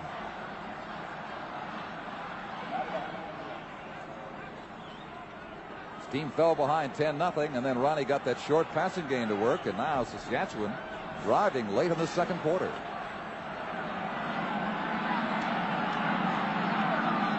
Campana, Ford, and Barwell all fanned out on the left side. Here's the pitch to George Reed going right behind Clyde Brock. Can't find much of an opening, maybe a yard near the 17. Gary Inskeep, 65 from defensive end. The former Toronto Argonaut and New York Giant filled that hole in quickly. A little adjustment there on the defense for the Hamilton Tiger Cats. They had that same formation where they have Ford out wide in front of number 17 Rick Shaw, but they moved the cornerback Mike Bloom out on his head, and therefore they wouldn't let them complete that short pass in front of Shaw. The gain was only a yard. 2nd and 9 to come as that Hamilton defense huddles and now settles in for this play.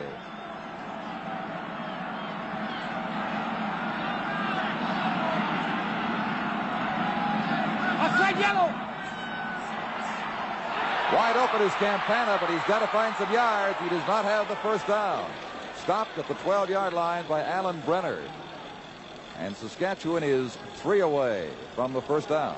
Well, the Hamilton Tiger Cats in a full-out blitz that time with the middle linebacker and one of the outside linebackers coming on, and Ron Lancaster had to throw that ball just a little before he wanted, and Campana wasn't able to get the first down. We'll probably have an attempt at a field goal. Here we have him coming out here now with the blitz on. Campana getting the ball and then seeing he was surrounded, tried to get the first down but was 3 yards short. This will bring on Jack Avenshan, Russ, with Lancaster set to hold for him. Slight angle left from the 20-yard line. This could tie it up. It does. A tie game. Avenshan hitting for the Saskatchewan Roughriders. They've each scored a touchdown via the pass. They've each picked up a field goal, and it has all come the same end of the field against the wind. 1 minute and 41 seconds until halftime, and there it is, Saskatchewan 10 and Hamilton 10.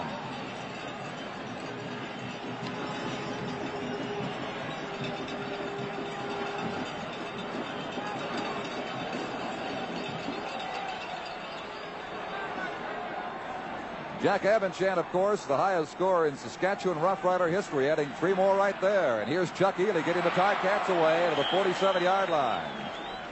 The strike to Garney Henley, seeing two-way duty at times because of Lewis Porter's injury earlier, and then spelling off Jerry Sternberg from time to time.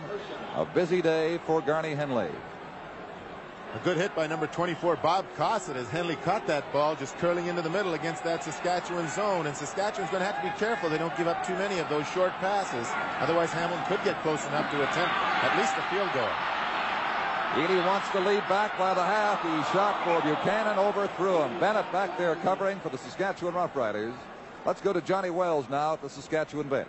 Don, just talking to Bill Baker, the Saskatchewan Rough Rider defensive end. He was having problems getting through to Chuck Ely early because the Hamilton Tiger Cats were lining up on the outside, farther on the outside. Baker thinks that they can make some adjustments. The Riders did think that they were going to go to the big blitz early in the game, and they haven't quite made it to Ely so far. Don? From the 47, this is 2nd and 10. Ely rolling. Looking, he's got receivers downfield into the medium zone for Garney Henley. 45-yard line, and he tried to get outside. Was caught just in time from the Saskatchewan standpoint by Bob Cossett. Because had Henley been able to swing to the left side, he had wide open spaces down the sideline. 1 minute and 2 left.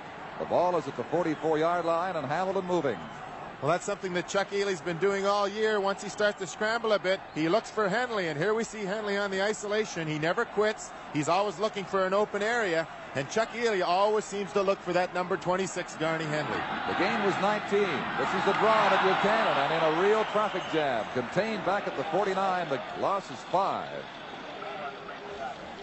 Saskatchewan reading those Hamilton draw plays very, very well today. Rock Perdoni, who was with the Ticats last year, number 64, and Charlie Collins, 31, were the 2 Saskatchewan tacklers. Well, actually, Don, if any of the defensive linemen take an inside charge on the offensive blocker, there isn't much chance for that drop play to work. And on that particular play, the 2 inside tackles came to the inside and ran right into the ball carrier, Dave Buchanan. Ely in trouble, and he'll go down back at the 50-yard line. The loss will be 12.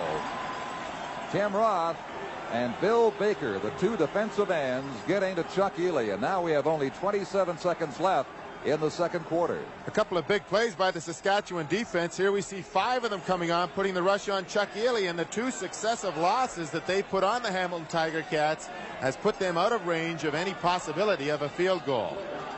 Roth finally getting in there, number 66, to pin Ely, but all 5 Saskatchewan defensive players who came on the rush put pressure on Ely and didn't give him any chance to set up to look downfield for a potential receiver. On 3rd and 24, number 24, Bob Cossett, and 19, Steve Molnar await the punt from Van Berkeley back at the Saskatchewan 25. Off the side of his foot, a wobbler that bounces at the 25-yard line. Then takes a hop back to the 19 for Molnar, and he's down at the 16-yard line. 3 seconds left. The Saskatchewan Roughriders will have time for one more play. With the bounce, the kick traveled 40 yards. So it looks as though they'll go into the dressing room at halftime even in this 1972 Grey Cup game. And a reminder again, that great Grey Cup halftime show will be coming up right here.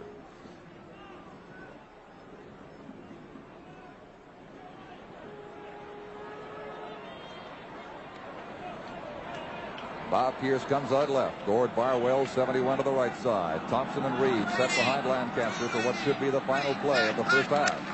It's a handoff to Reed, swinging right, met by Angelo Mosca, number 68, near the 17-yard line. And that is all for the opening half of the 1972 Canadian Football Championship. The score is Saskatchewan 10 and Hamilton 10.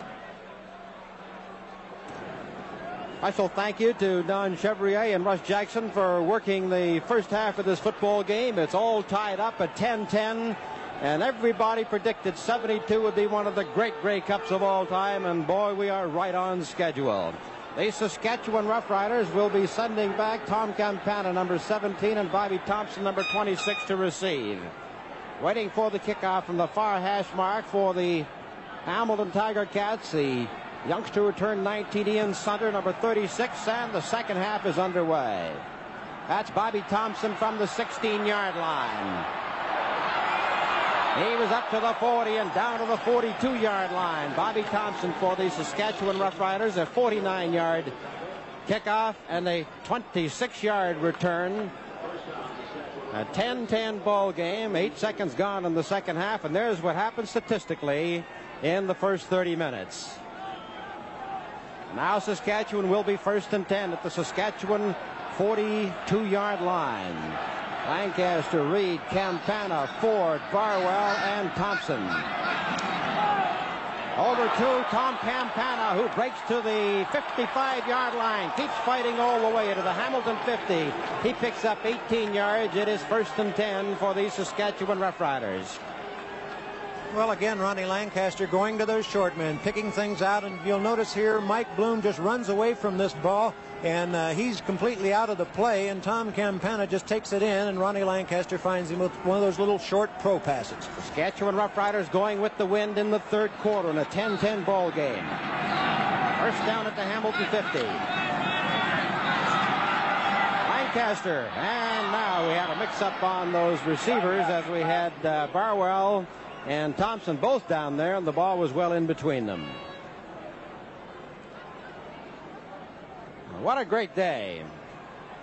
Great to be a Canadian, to watch a great Canadian show with a halftime show that just is the best that the Grey Cup Championship has ever seen, and many adjectives have been used, and we'd like to add ours as a special thanks to the people of Hamilton. It was sensational.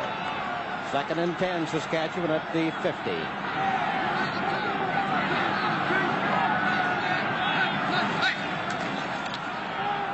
Out there to Campana, lost his balance down to the 46-yard line. Tried to recover, but had to settle for 4. Saskatchewan Roughriders, club that didn't do much blitzing earlier, did today. Well, again, Ronnie Lancaster going with the short stuff. You notice he's able to throw that ball a little off balance, and Campana unable to hold his feet. You always try and cut back against the green because you know that that defensive back is going to go across you. If you can get him to go across and come around, you can pick up that extra yardage. Couldn't hold his footing on this one. 3rd down and 6 for the Saskatchewan Roughriders, and Pierce just got that off. It's tipped. It went over the line of scrimmage, and Saskatchewan has to give yards. They didn't. The flag is down. Bob Krause has recovered. And so that ball, even though it was tipped, wound up with a total 4 yards. Well, we talk about quarterbacks only having certain time to throw that ball. Kickers are the same way. Lewis Porter was the one that came in from the outside. He has the farthest distance to go, but he's able to use that speed to his advantage, get a piece of that football, and then the Hamilton Tiger Cats recover on it.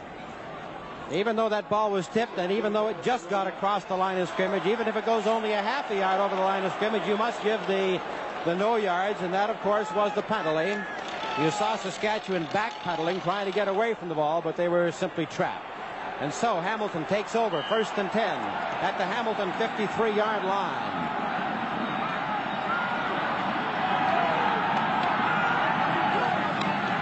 Buchanan. And Buchanan is hit by Rock Perdoni, Don Banyuk, and Wayne Shaw. And he just got over that line of scrimmage. Might have picked up about a yard on the play, maybe even less than that. Dave Buchanan has now carried the ball 11 times for a total of 23 yards, and he's only the 2nd Tiger Cat to ever go over 1,000 yards in one season. Jerry McDougall was the other. 2nd down. Haley down the center, and it's good to Garney Henley, and he's up to the 38-yard line. Big first down for Garney Henley, 18 yards.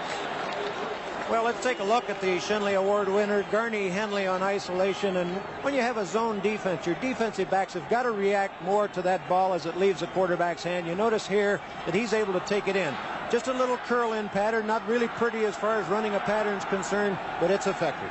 And so Hamilton moves to the Saskatchewan 38, 1st and 10. Wheelie steps back out of that pocket. And is finally pulled down by Sweetak, and there's a flag on the play. A clipping penalty is being called. Chuck Ely, who had a sensational 65 streak going. Well, Chuck Ely again, he had a couple of men open, but look how he fakes that little looking downfield, going to pump it, and then he takes off with it. He tries to set up a block here with that little fake to the outside, but Dave Fleming is called for blocking from the rear on Bob Cossett. That's going to cost him about 15 yards.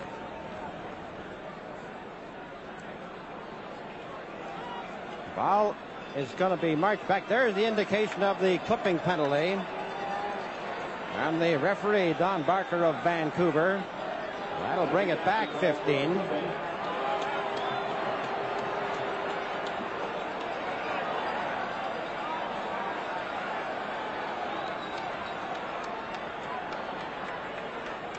Coming back from the original line of scrimmage at the 38-yard line. There's the indication of the clipping penalty again by the referee. It'll bring the ball back to the 53-yard line. It'll be 1st down over again, and 25 yards to go. 11:53 remaining in the 3rd quarter of a 10-10 ball game. Porter now out there's a wide flanker. Haley is hit by Wayne Shaw, knocked off balance, and Ted Tuschinski drives him out. Two former Saskatoon Hilltops teaming up to hold him to a gain of 2.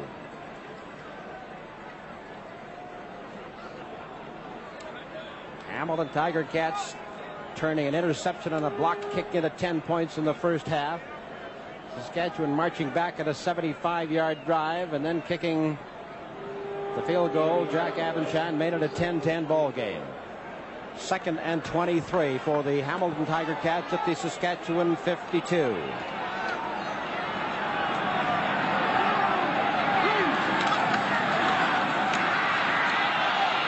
Healy getting long, time to throw to Henley, and he does not hold on. And Roy Robinson made a sensational recovery because Garney Henley, for a fraction of a second, had his hands on it, but not long enough to squeeze it.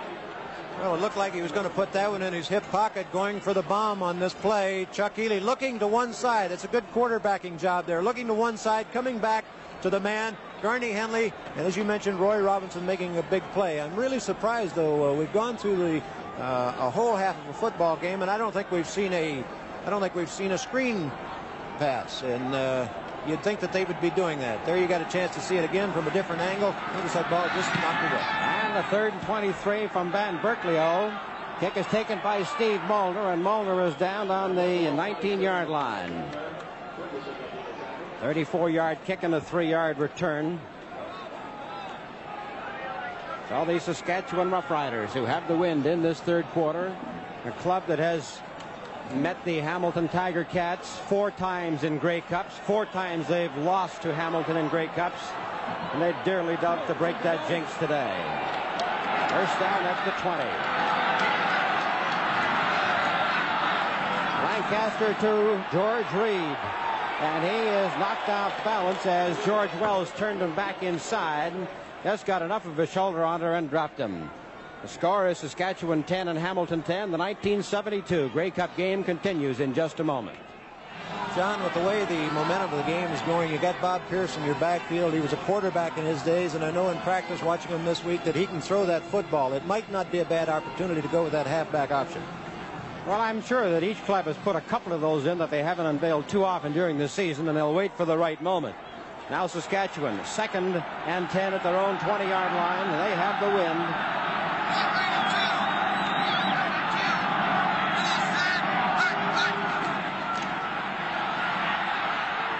And there it is to Bobby Pierce. Look at this kid scramble. He lost his balance on the 50-yard line, because that might have been the same one that when this season opened here on July 31st, he did that and went all the way with it. Well, I got half of it right. It was Bob Pierce anyway, even though it wasn't the halfback option. But Ronnie Lancaster looking to the outside, and then Bob Pierce taking it down and sort of squaring it across the middle, getting it inside of his receiver, and then putting that second effort on it to make a real fine reception. 31-yard gain, and the Saskatchewan Roughriders are first down at their own 50. 10-10 ball game. 9:48 remaining in the third quarter. Reed. And Reed is met right at the line of scrimmage. The all-time great rusher in the CFL. And 2 coaches who were formerly Coach of the Year. Jerry Williams in 1967 and Dave Scrine back in 1964. 2nd down and 9.5 yards to go. Saskatchewan at the Saskatchewan 50.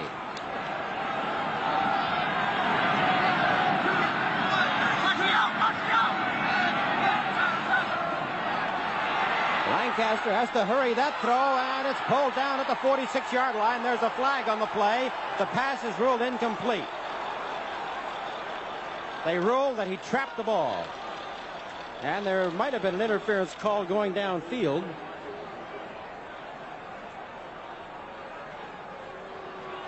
Bob Pierce, 185-pound versatile back, does everything for them.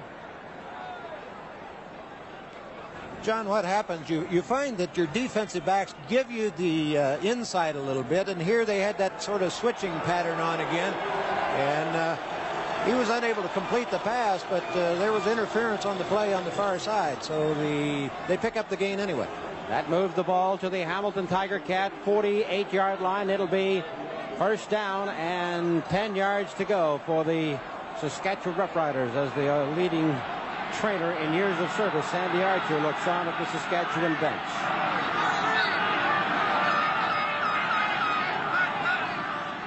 Thompson.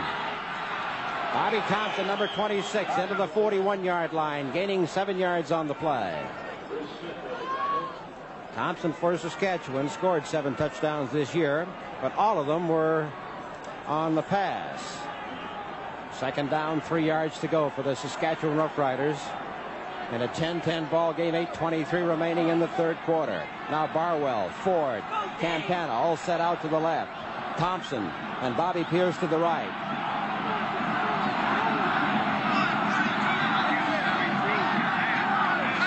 George Reed, and Reed is hit behind the line, and he is dropped. Tried to follow the blocking in there of Gary Brandt. But Brandt was cut off, and he was held right at the line of scrimmage, so it'll be 3rd down and 3, and that'll bring out Jack Abenchan. Now the line of scrimmage is the 41. Abenchan's longest field goal this season was 48 yards. It's a 10-10 ball game. Saskatchewan kicking with the wind. Abenchan now has 671 points. That makes him the 3rd all-time scorer in the CFL. No good. It's wide. Clark. And he is driven out at the 8-yard line. Clark, wanting to prove to Saskatchewan that he's a good ball player, went to their camp and didn't make it. The score is Saskatchewan 10 and Hamilton 10. The 1972 Grey Cup game continues in just a moment. It's a 10-10 ball game, and we have 7:37 remaining in the 3rd quarter. Hamilton Tiger Cats. Mitchell at center, Chalupka and Home on the All-Star guards. Gant. Danich the tackles. And Buchanan is met by Rock Perdoni. Renzo Rock Perdoni, who was brought up, the All-American from Georgia, brought up by Hamilton and cut. Winnipeg, Edmonton, and then he replaced the great Ed McWhorters when McWhorters went out with the knee operation late in the 1972 campaign. 2nd down and 10.5 yards to go. Now they have Henley split to the left. Coffey and Lewis Porter wide to the right. And he gets some heat on, but the pass is taken by Fleming. Is caught in there by number 60 for the Saskatchewan Roughriders, Don Banyuk. We got very close to that 1st down territory. And they don't have to bring the sticks very far to find out. But well, you see a good defensive rush here by Bill Baker, but the ball has gotten away to Fleming. But notice the second effort that Fleming puts forth. He's nailed back upfield, and he has to dive for about 3 yards to make sure that they got that 1st down. A big play. Give him 11 yards on the play. It'll be 1st and 10 now for the Hamilton Tiger Cats. The ball is at the Hamilton 20-yard line.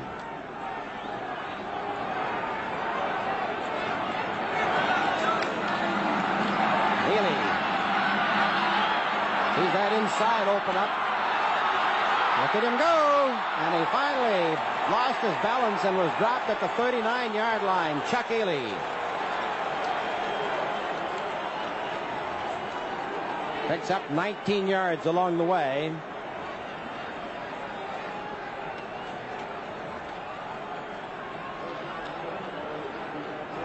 Well, John, I'm not really convinced this fellow's a quarterback, although he's back there passing the ball, because he's got the moves of any good halfback. You look how he's throwing his shoulders, weight all around, and balance as well. And he's picked up 51 yards running so far this afternoon. 1st down as the toss goes to Buchanan. And Buchanan has trouble trying to get to the outside as Roy Robinson and Ted Dushinsky come up to stop him for a gain of 4. Well, this 1972 season opened right here in Hamilton. It was Hamilton beating Saskatchewan 20-17 on a last-minute field goal. Bob Pierce and Lewis Porter gave us some heroics that day. Right now we have 5:25 remaining in the 3rd quarter. It's a 10-10 ball game, and Hamilton is 2nd down and 5 at their own 44.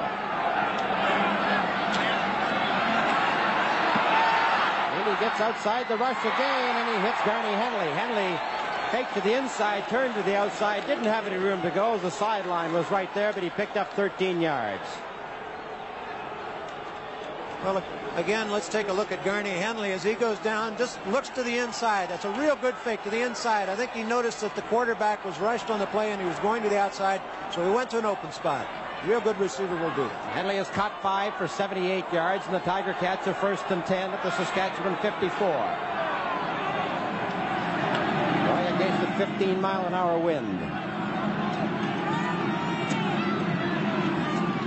The toss to Buchanan, and he's hit in there by Wayne Shaw, number 50. Then he got a little bit of help in there from Don Banyuk. He just got about a yard over the line of scrimmage.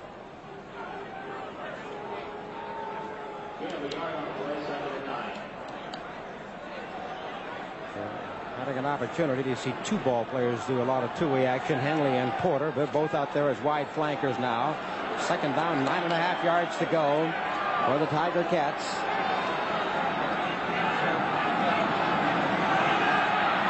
Healy goes to Henley, and Henley hit by Charlie Collins. Those Rough Riders are putting a little something extra in each of those tackles now, Dick. The gain is 8. It'll be third down and about 1.5 yards to go. Jerry Williams, known as one of the most conservative coaches of the year. Well, we'll show you what John was talking about when we mentioned the fact the little extra effort put in at number 31, Charlie Collins. He's the man that comes up and makes the tackle on this play. Watch that right arm. Oh, missed his head, but he's down anyway. Jerry Williams not taking any chances in a 10-10 ball game with 1.5 yards to go. Sends Bill Van Berkeley to his own 50. Saskatchewan has Molnar and Cossett back to receive.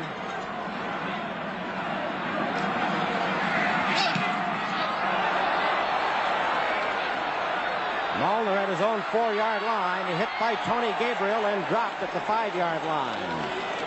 That's a 42-yard kick and a 3-yard return. And so the Saskatchewan Roughriders come out onto the field, led by Ronnie Lancaster. Probably when he went there in 1963, might have been the biggest bargain in the history of sport for $350. They've never missed a playoff since. Now Saskatchewan first down at their own 5-yard line. 3:34 to go in this third quarter.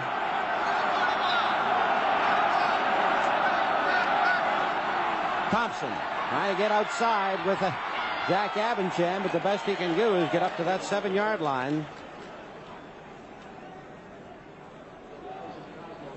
Like I mentioned earlier that Dave Strine was the coach of the year in '64. He was coach of the year in '63.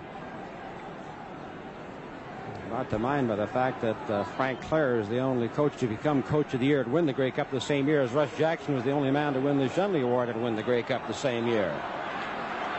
Second down, 7 yards to go at the 8. Whoops. George Reed. And he's cut right off. Bruce Smith is in there to grab him, but the flags are down. Still a 10-10 ball game as it was at the half.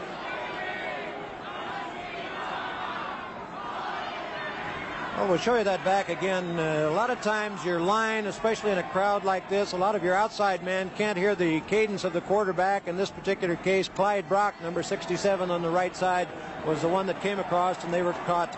Naturally, the Hamilton defense was up for that one, so they're not going to bother with the penalty. Well, they don't miss much at the Grey Cup. The foul is at the 6.5, 7-yard line. It is third down and 8.5 yards to go. The Saskatchewan Roughriders with 2:43 left to play with the wind. And strangely enough, that Hamilton defense has been able to stay real tough on George Reed. And in the last 4 carries, they have been able to hold George Reed to a loss of 2 yards. Third down, 8.5 yards to go. And Bob Pierce is about 8 yards back in his own end zone. That was almost blocked. Might have even been tipped. The ball is taken by Sternberg, and there's a no-yards penalty called, and the Hamilton Tiger Cats will take over at the 33, and they'll add another 10 to it. Well, we're going to take another look at this one. This is the third kick that the Hamilton Tiger Cats have had a piece of today. Here you have a split screen look at the receivers and also the defensive man going in. It's Bob Krause who got a piece of that football. And then, of course, the Jerry Sternberg was able to pick it up and no yards called. So Hamilton's got it in great field position. And so the Hamilton Tiger Cats are first down at the Saskatchewan Roughrider 26.5-yard line. Healy. Chased from behind by Tim Roth, throwing long down there, and it is knocked. It's intercepted. Roy Robinson What a sensational interception. Brings it out to the 16-yard line. That's one of the great ones. Well, Bob Richardson is just wide open in the end zone. Ely sees him, and then he fires the ball to him. The only trouble is he doesn't really have that much on the football. He's trying to get it down there to him, and the ball has just popped loose. You take a look for yourself. You notice he's scrambling around there. He finds Richardson. He has to throw off balance. That's why there's not much on it. And then Ted Dushinsky knocks the ball loose. Roy Robinson picks it up. Saskatchewan at the 16-yard line, 1st and 10. As Lancaster looks away out there, and he's got Tom Campana up to the 26. Stopped eventually at the 27-yard line. Tom Campana. We might have seen just the top play of the whole ball game, John, because that play would have meant 6 points for the Hamilton Tiger Cats, and here Saskatchewan ends up with it. Saskatchewan picking up 11 yards, and the ball is at the 27-yard line, and it is 1st and 10 for the Riders. 1:14 remaining in the third quarter.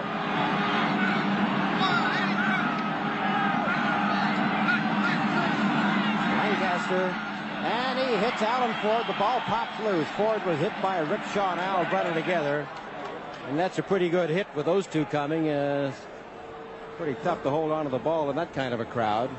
John, as you look at the Grey Cup records, you look at Alan Ford, and he holds two. He holds the longest punt record of 87 yards in the 67 Grey Cup, and he also holds the longest kickoff return, 78 yards in the 69 Grey Cup. His father was an old Regina Rough Rider back in the 20s. 2nd down and 10 to go for Saskatchewan at the 27. Lancaster looking over there to Tom Campana, and finally Mark Cosmos drives him out at the 47-yard line. Big first down as this 13-year veteran Ron Lancaster sits back there and starts picking his spots. Well, Tom Campana, just the most valuable player on this ball club, because when there's work to be done, Campana's usually the one, whether it be kickoff return or having to go down under a reception or carry the ball from the halfback position. A very valuable asset to these Rough Riders out of Ohio State. First down at the Saskatchewan Rough Rider 47-yard line. George Reed keeps driving. Look at him carry Al Brenner down to the 53-yard line, and that's very, very close to a first down. And some of the distinguished guests at the 1972 Grey Cup game, the Commissioner Jake Adair, Ralph Sazio right behind him, the outstanding coach. This Hamilton club over the years, now the part owner. Bill Clark of Regina, the president of the CFL, Premier Davis. The ambassador from Finland is here today. We were talking to him. He said he was in Toronto, and Lincoln Alexander said he would find a seat for him, and he did. So they're coming from all over. John, you know, when you get into important ball games, you get pretty protective, and you want to hide out your ball club. It even happens in high school. Notice that Beamsville down the road here was playing Dennis Morris in a game, and they were so protected they wanted to keep everybody away from it. And after this play, I'll get back and tell you the rest of that story. First down, Saskatchewan at the Hamilton 52-yard line. Thompson is hit by Mike Bloom and dropped. First door was closed. He tried to find a second, and Mike Bloom didn't give it to him. I was telling you about the schools playing down the road here. They noticed a car at the end of the road, a guy with binoculars in it. They went down, shook the car, and told the guy to get out. I want to know who it is. It ended up it was Jerry Williams there to see his son Todd practice. He didn't want to interfere. 2nd down and 10.5 yards to go, Saskatchewan. A good rush on Lancaster this time. Has to unload. It's intercepted. Jerry Sternberg brings it up to the 52-yard line. The Hamilton Tiger Cats pick another one off. And that ends the third quarter. Score Saskatchewan 10 and Hamilton 10. The 1972 Grey Cup game continues in just a moment.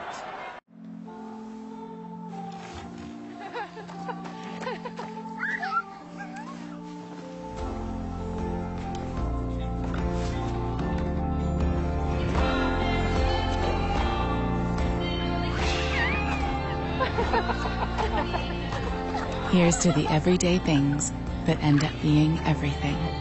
Here's to all things simple, with casual clothing and footwear from Marks.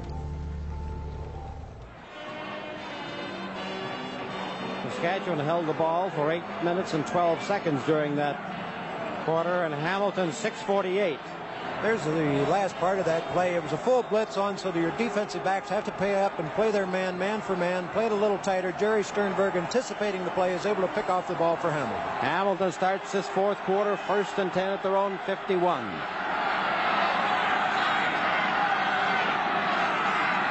The toss is to Fleming. And Fleming is caught in there by Rock Perdoni, number 64, and he's dropped after a gain of 3 or 4 yards on the play. Dave Fleming has carried the ball 5 times for a total of 17 yards. Well, the rock on Rock Perdoni is the fact that he isn't able to get in on a pass rush and get in there and use that height to his advantage to knock passes down, but certainly as well as as far as the lateral movement's concerned, you can't fault him in that department. 2nd down and 7 yards to go for the Cats at the 53.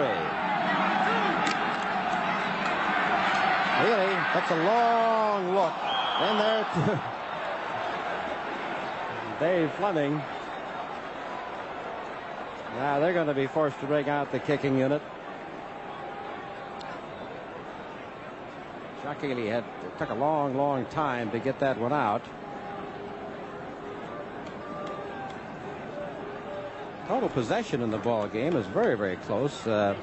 Hamilton has had the ball for almost just 23 minutes. Saskatchewan just over 22. So the score indicates the share of the offensive play. On this 3rd down and 7 situation, Van Berkeley at his own 40. Almost blocked in there by Tim Roth. That's Steve Molnar at the 15-yard line. Gord Christian had a piece of him, lost him, and then dropped him back at the 14. That's a 41-yard kick and a loss of 2 on the return. Hamilton Tiger Cats, a team that has won 11 Eastern Championships and 5 Grey Cups in the past 20 years. They're in for the 12th time, which ties Toronto Argonauts for most appearances in the Grey Cup Championship. Saskatchewan Roughriders going against a 15-mile-an-hour wind. Will scrimmage 1st and 10 at the Saskatchewan 14-yard line. Farwell and Pierce split wide.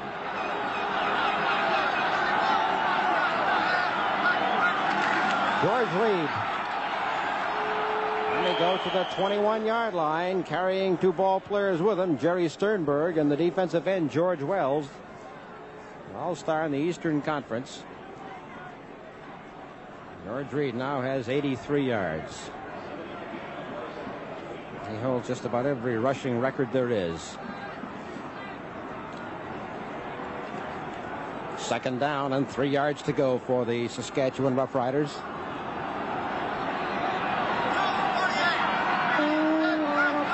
They come right back again to the 10-year veteran George Reed, and that's very close to a 1st down. It may require the yardsticks. Strangely enough, Dick, that wind hasn't meant that much, hasn't been much of a factor today. No, it hasn't, because we've seen a lot of the scoring done while we've had going against the wind. You know, this Hamilton Defensive Club is really something. They're really a together unit. And you talk to Angie Mosca, he can tell you just how much so they are. And especially when you get together and you talk about the defensive unit. He talks about Smith and Wells on the outside. He says, introduce these 2 fellas together because they share one brain together. And then he talks about number 65, Inskeep on the other side, his fellow that is beside him. He says, call him Thumbtacks. He's got legs like thumbtacks. Saskatchewan has a 1st down at the Saskatchewan 24-yard line in a 10-10 ball game. Lancaster to Reed, and Reed is met in there by Mark Cosmos. Now, he might lose a yard on the play. Mark Cosmos, a 242-pound, has just made his 6th unassisted tackle. He's made assists on 2, so he's been in on 8. He took exception to a remark that we made earlier in the season that he might not be big enough to stop inside running. He said, we'll show you. 2nd down and 10 at the Saskatchewan 24. Oh, that big blitz is on, and the pass was almost intercepted. There's a flag on the play. They were trying to screen George Reed. And in order to break up that screen, I think that Hamilton jumped the gun. Well, you see the rush from the ground level there, all those middle linemen. The only thing it didn't show you was just at the left part of your screen was an old thumbtacks. Gary Inkeep was offside on the play by about 10 yards. Thumbtacks at 258 pounds. Second down and 5 yards to go for Saskatchewan at their own 29-yard line.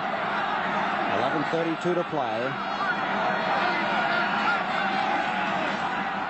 Lancaster way out there to Thompson, and he does not have it. Ooh, he had a ton of space.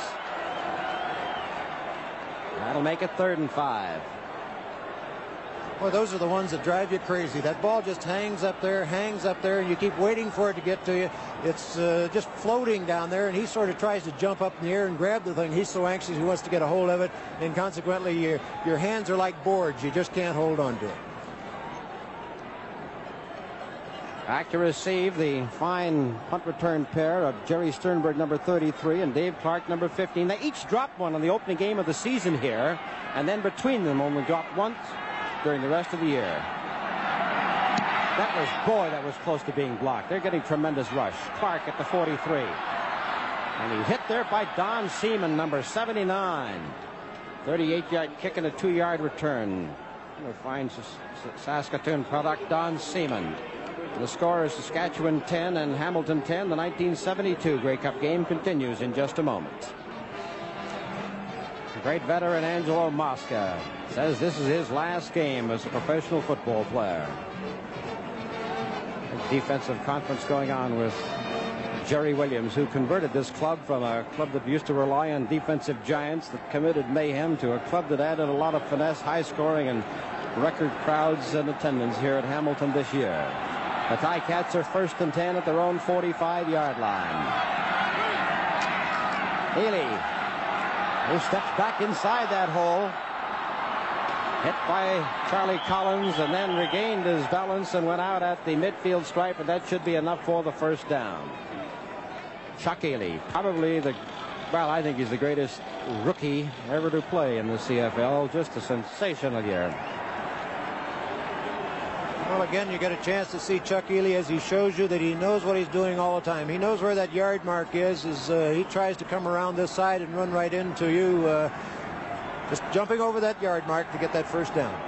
Hamilton 1st and 10 at midfield. 10:31 remaining in the ball game. A 10-10 score. Healy over the center, and it is no good. Intended for Garney Henley, and Roy Robinson was there to almost pick it off. Henley, the all-time scorer in college football with his record of 394 points, said last year at the end of the year he hoped to play one more year so that maybe he'd get a chance to play offense, and what a chance he's had. Lewis Porter comes in. Now it'll be Porter, number 24, who'll go to the top of your screen, and Henley, 26, right there at the bottom. 2nd and 10. There's the long one down there for Porter, and it's intercepted by Lewis Cook. Here he comes, number 16, looking for blocking. And he comes all the way to the 50-yard line. There's a flag on the play, and didn't that one look like the one he pulled off against Winnipeg? There's a clipping penalty. Well, we were isolating here, or taking a look at Lewis Porter. As we look at it from the end zone, notice Chuck Healy, the play was sent in from a bench. Lewis Porter is going down deep, a post pattern, but Lewis Cook is there to intercept the ball. He takes it back upfield, but number 64, Rock Perdoni, is called there. As you noticed, the body's going by. Here you get a chance to see Lewis Porter as he goes down deep, and Lewis Cook anticipating his move, just laying back there and making the play. There, right there, as the player went by, that was Rock Perdoni getting caught for clipping. Saskatchewan 1st down at the Saskatchewan 26-yard line. 9:38 remaining in the ball game. They give to George Reed, and Reed is hit by Cosmos and number 61, Bruce Smith. Bruce Smith played for Jerry Williams in Philadelphia, and then phoned up one day and asked for a tryout in Hamilton. Came up and has become his starting defensive tackle the day he arrived. 2nd down and 9 yards to go. Saskatchewan at their own 27.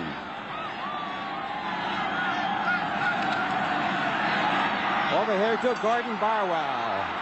And he's up to the 35-yard line. He's about a yard short of a first down in a very crucial position. He kept digging and fighting, and he's still complaining to the referee that they didn't move it as far as he thought it had been. Well, those defensive backs are still playing these offensive men back awfully deep. They're just giving them too much room. And, of course, Ronnie Lancaster going up the line of scrimmage. He notices how deep they're lined up. So, consequently, he automatics at the line and just goes with the short stuff. Okay, Bob. John, Hamilton has been very successful against that Saskatchewan punt, and I talked to 4 members of the defensive line, and they all said the same thing. It's just straight, aggressive blocking and rushing by those front 4 and the outside linebackers, and nothing else. No tricks. Okay, third down and a yard to go. Saskatchewan. George Reed, and Reed looks like he's over the 35-yard line, and that should be enough for the first down. Charlie Collins rushes off the field, holding his hand in the air, saluting victory for George Reed.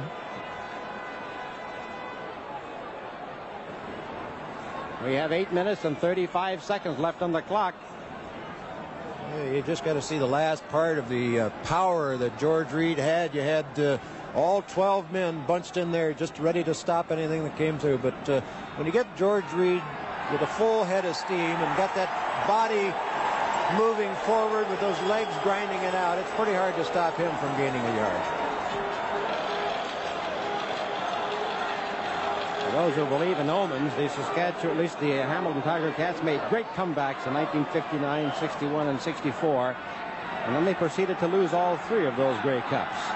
Right now, Saskatchewan is first down at the Saskatchewan 36.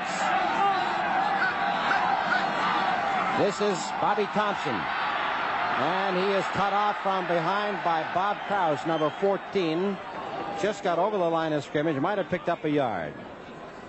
Bob Krause, a 9-year veteran who came right out of Central High School in Hamilton to the Tiger Cats, and he's calling their defensive signals for them. 8 minutes, 2 seconds left in the ball game. Second down, 9 yards to go. Saskatchewan at the Saskatchewan 37.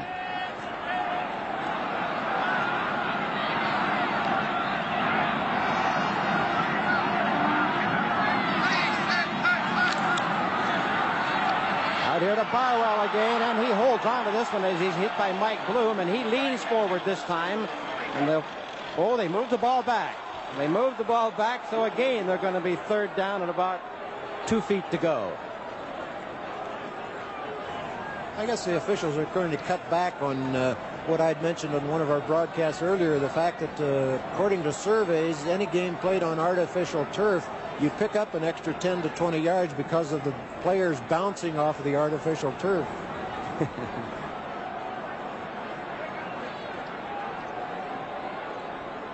Gordon Barwell has caught 5 for 44 yards today. Strangely enough, Bobby Thompson, who caught 51 during the season, was the leading receiver for Saskatchewan, has not caught a pass. Now, Saskatchewan is not going to gamble.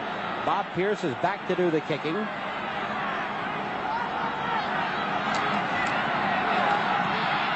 It's a wobbler up. Dave Clark watches it go, and it goes out. Oh, no, it held back in, and he is driven out of there by Rob Pine, number 15, a 46-yard kick. So rookie Rob Pine. 7 minutes and 9 seconds left in this 1972 Grey Cup battle. The Hamilton Tiger Cats have the football, 1st and 10 at their own 20-yard line. Henley and Fleming to the right this time. Gabriel, Richardson, and Coffey to the left. Healy to the sideline, and it's good to the 37-yard line, and that is going to be a gain of 17 yards. Ronnie Joe Coffey, the all-time leading scorer in the CFL with 971 points. Picked up 17 to the 36. Tiger Cats with 6:49 remaining. They're looking to get down to kicking territory this late in the game.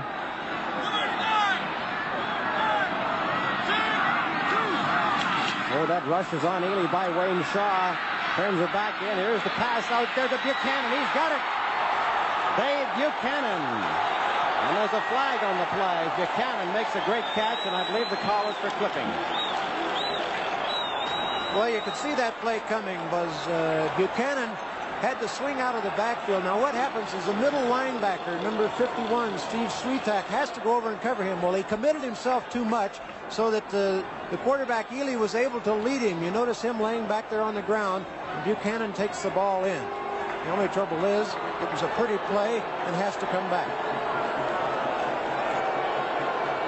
15-yard penalty for clipping.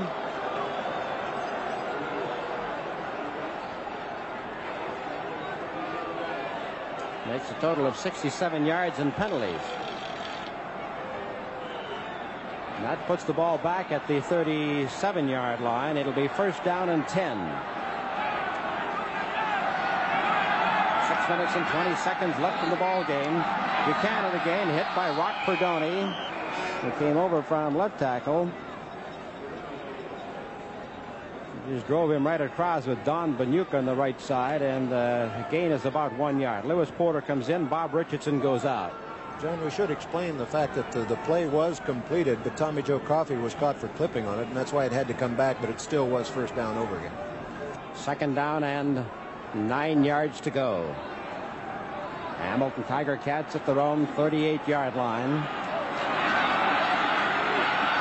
There's Ely throwing out there to Porter, and Porter is dropped at the 49-yard line. He had Tommy Joe Coffey out there. He took a quick look at him to see if he could try a little bit of a lateral, but he thought he better hold on.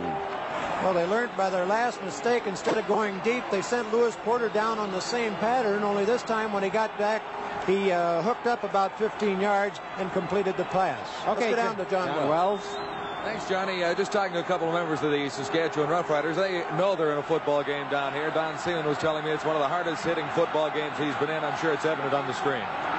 First down, Hamilton at the 49, and here's that rush on Ely, and they've got him back there at the 54-yard line. He almost shook loose with that tremendous physical ability of his and got back up to the Saskatchewan 54. Now the clock shows 4 minutes and 46 seconds left. John, as you measure these two quarterbacks on their statistics, they're holding true. They're pretty even as far as the long gainer is concerned, the number of touchdown passes. The big story is interceptions. Lancaster threw 20 during the year. Ely only 8. That's been holding true. And losses. Ely had 38 during the year. Ronnie Lancaster 6. Hamilton is second down and 15 yards to go at the 54. Ely is caught now and dropped. Bruce Bennett slowed him down, and finally Bill Manchuk, number 75, came in.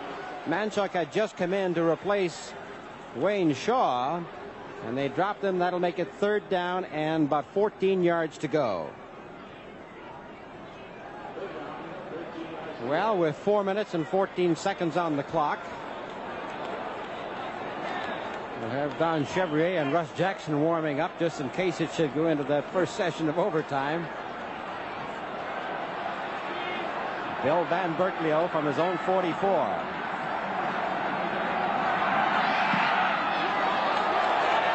Steve Molnar back to the 6-yard line, and he lost his balance as Gord Christian was in on top of him, and he's dropped at the 7. 47-yard kick and a 2-yard return. Bill Van Berkeley, who had averaged 39.5 during the season, come up with a 47-yarder when he really needed it. So this jam-packed audience of 35,000 at Ivor Wynne Stadium witnessing a tense 10-10 battle. Hamilton went on top by 10. Now Saskatchewan first down at their own 7. George Reed. And Reed dives in underneath the pile to about the 13-yard line. And Saskatchewan all afternoon has been faced with second down, long yardage situations. Second down and 5 yards to go for the Saskatchewan Roughriders. They're at their own 12-yard line.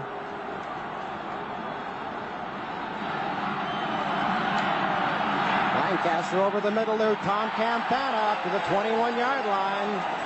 Catching it under tremendous pressure, and Campana has taken him out of a hole many times.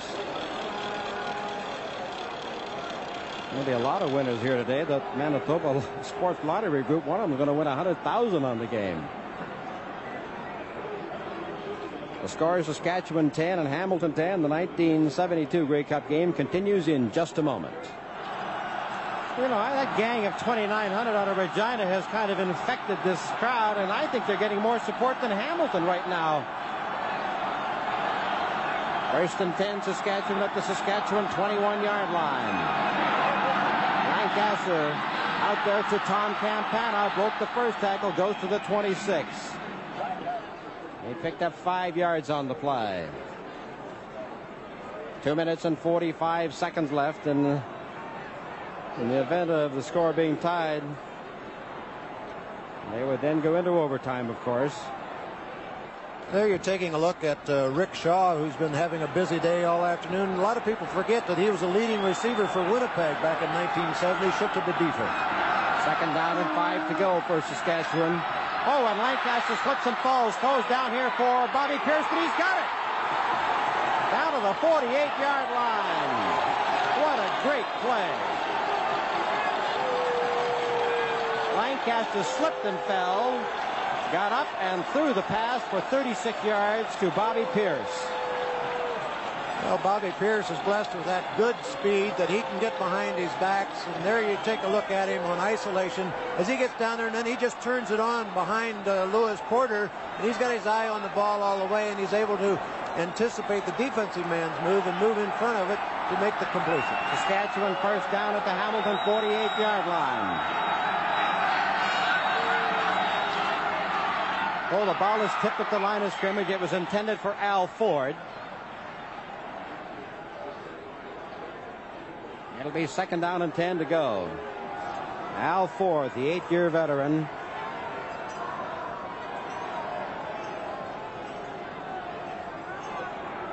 Lancaster has thrown 28, completed 20. There you see Ronnie Lancaster. He's a short quarterback, and once those linemen get their hands up there, and there's big Angie Mosca. He jumps up there and knocks that ball down. Second and 10 for the Saskatchewan Roughriders at the Hamilton 48.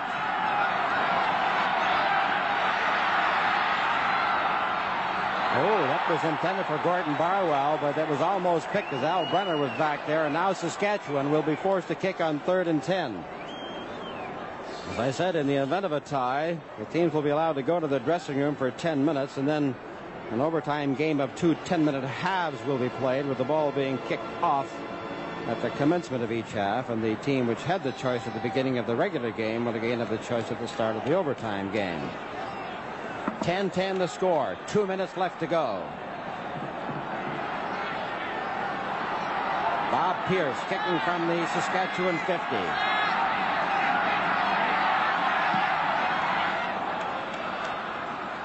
Clark at the 12-yard line. He's almost slipped through that pocket, but then Rob Pine dropped him. It's interesting to note Rob Pine, the son of Wayne Pine, one of the great Saskatchewan Rough Rider players in bygone days, playing against Ian Sunner. They played against each other in the junior final this last year, right on this same field.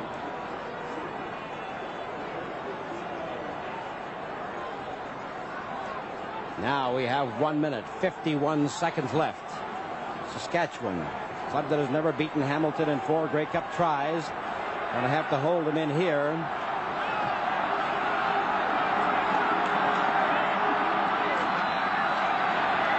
Healy over the center, and it's good there to Tony Gabriel for his first catch of the day. Up to the 43-yard line for a gain of 27 yards. Well, Tony Gabriel, and I believe that's his first reception of the day, he just goes down the middle and he gets behind everybody, and it's wide open. They get the zone defense where everybody was back deep, afraid that they're going to go deep on them. They're going to have to watch the short stuff, though, because all Hamilton has to do is move it down the field with the short stuff for the last try at the kick. First down at the Hamilton 42-yard line, and this game has gone wild. Over the middle here to Tony Gabriel. And Gabriel has another first down for 11 yards. 1 minute and 15 seconds left on the clock.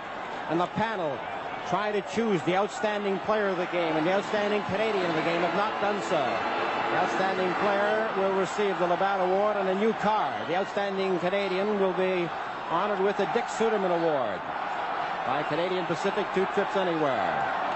First down at the Hamilton 54-yard line. Healy rushed, throws out there, and he throws low. Intended for Dave Buchanan. And there we have the 10-10 ball game. 58 seconds remaining. Chuck Healy has completed 16 out of 27 for 259 yards. Ronnie Lancaster has completed 20 out of 28. Super day of quarterbacking. And Greek defenses to meet it. 2nd and 10 at the Hamilton 54. Healy again over the middle. It's good to Tony Gabriel, and he's down to the 42-yard line. 51 seconds left in the ball game. 15-yard gain for Tony Gabriel, who picked up his 3rd catch of the day. Now has 53 yards. Well, what's happened is that the end is getting free. The linebackers are not dropping back deep enough and covering their area. Notice Steve Swiatek there just sort of gliding back and then reacting to the ball, but that's too late. Your deep men have to be deep because they're afraid of getting burnt, so consequently Chuck Healy is going with the short stuff and working it down the field, working Tony Gabriel to his advantage. Lewis Cook with the injured ankle, and this could be very costly for Saskatchewan because the Hamilton Tiger Cats, now with 51 seconds left in the ball game, have plenty of time to figure out what their remaining strategic offense might be. Saskatchewan Roughriders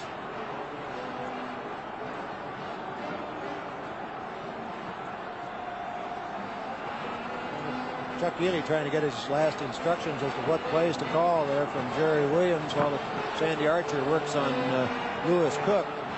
That is really a cramp in his calf, and what happens in a game like this where you sweat so much, if you can believe sweating in 20-degree weather, that you lose all the salt in your system. That's why a lot of the players take salt tablets all the time to keep from getting these cramps.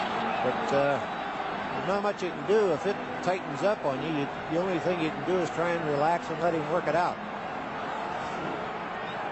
And just while we have a moment, it has been said before, but on behalf of football fans everywhere, we'd like to congratulate Mayor Vic Copps and Grey Cup Committee Chairman Jack McDonald, because they have done an outstanding job, just a super job of putting it together. The city of Hamilton has turned out, the official attendance here is 33,953. John, if we could get our cameras to take a shot of some of the posters that are up on the lamp posts that are around the stadium. These posters that are up by the lamp posts that were made by the high school students here in Hamilton, that were painted by the different high school students. There you get a shot of one.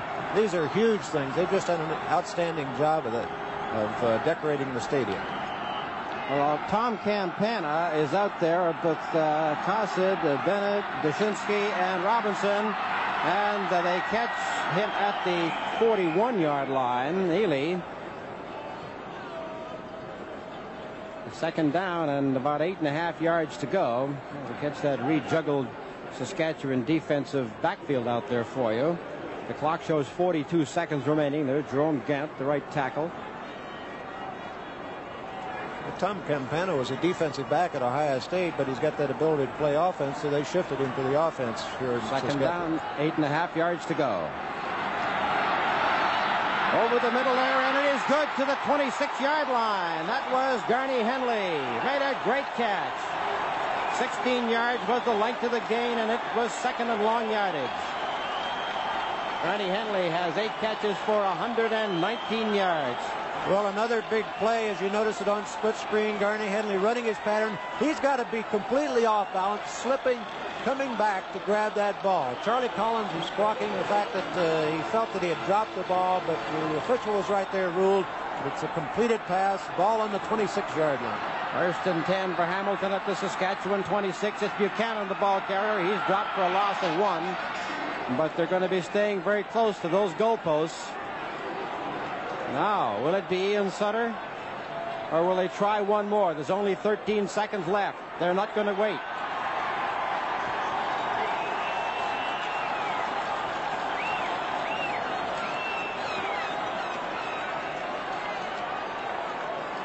Well, if this field goal is good, it would be a new record because only 2 have been kicked in a Grey Cup game. And now, the line of scrimmage will be the 27-yard line. If it's wide, will they return the kick? Saskatchewan has Al Ford back there along with Bob Pierce, 2 punters. Henley will hold. They'll try from the 34. It's good. And that'll be it, the last play of the game. The Hamilton Tiger Cats on the last play of the game kicked the field goal to beat the Saskatchewan Roughriders 13-10. Young Ian Sutter, the pride of Dundee, Scotland, has been under tremendous pressure all year. Came through under tremendous pressure again and kicked the field goal to make it 5 straight Grey Cup wins for Hamilton over Saskatchewan. And what a heartbreaking end for Saskatchewan. What a glorious end for the Hamilton Tiger Cats. The 2 teams that started the season here on July the 31st have ended it here on December the 3rd. And one of the most thrilling Grey Cup games that we've ever had the privilege of attending. Well, just an outstanding job by Ian Sutter. Certainly it was set up by some great plays by the whole Hamilton Tiger Cat offense and defense, and you summed it up very well. I thought Saskatchewan certainly doesn't have to hang their head. It was just an outstanding football game by both clubs, both offensively and defensively, and I don't think you could ask for anything more in a national Grey Cup final than what we've seen today. Well, Angie Mosca, after 15 years, is going out in great style. Garney Henley, number 26, the outstanding player, Henley Award winner in 1972, down there to accept the trophy along with Commissioner Jake Godar. Receiving the trophy from His Excellency.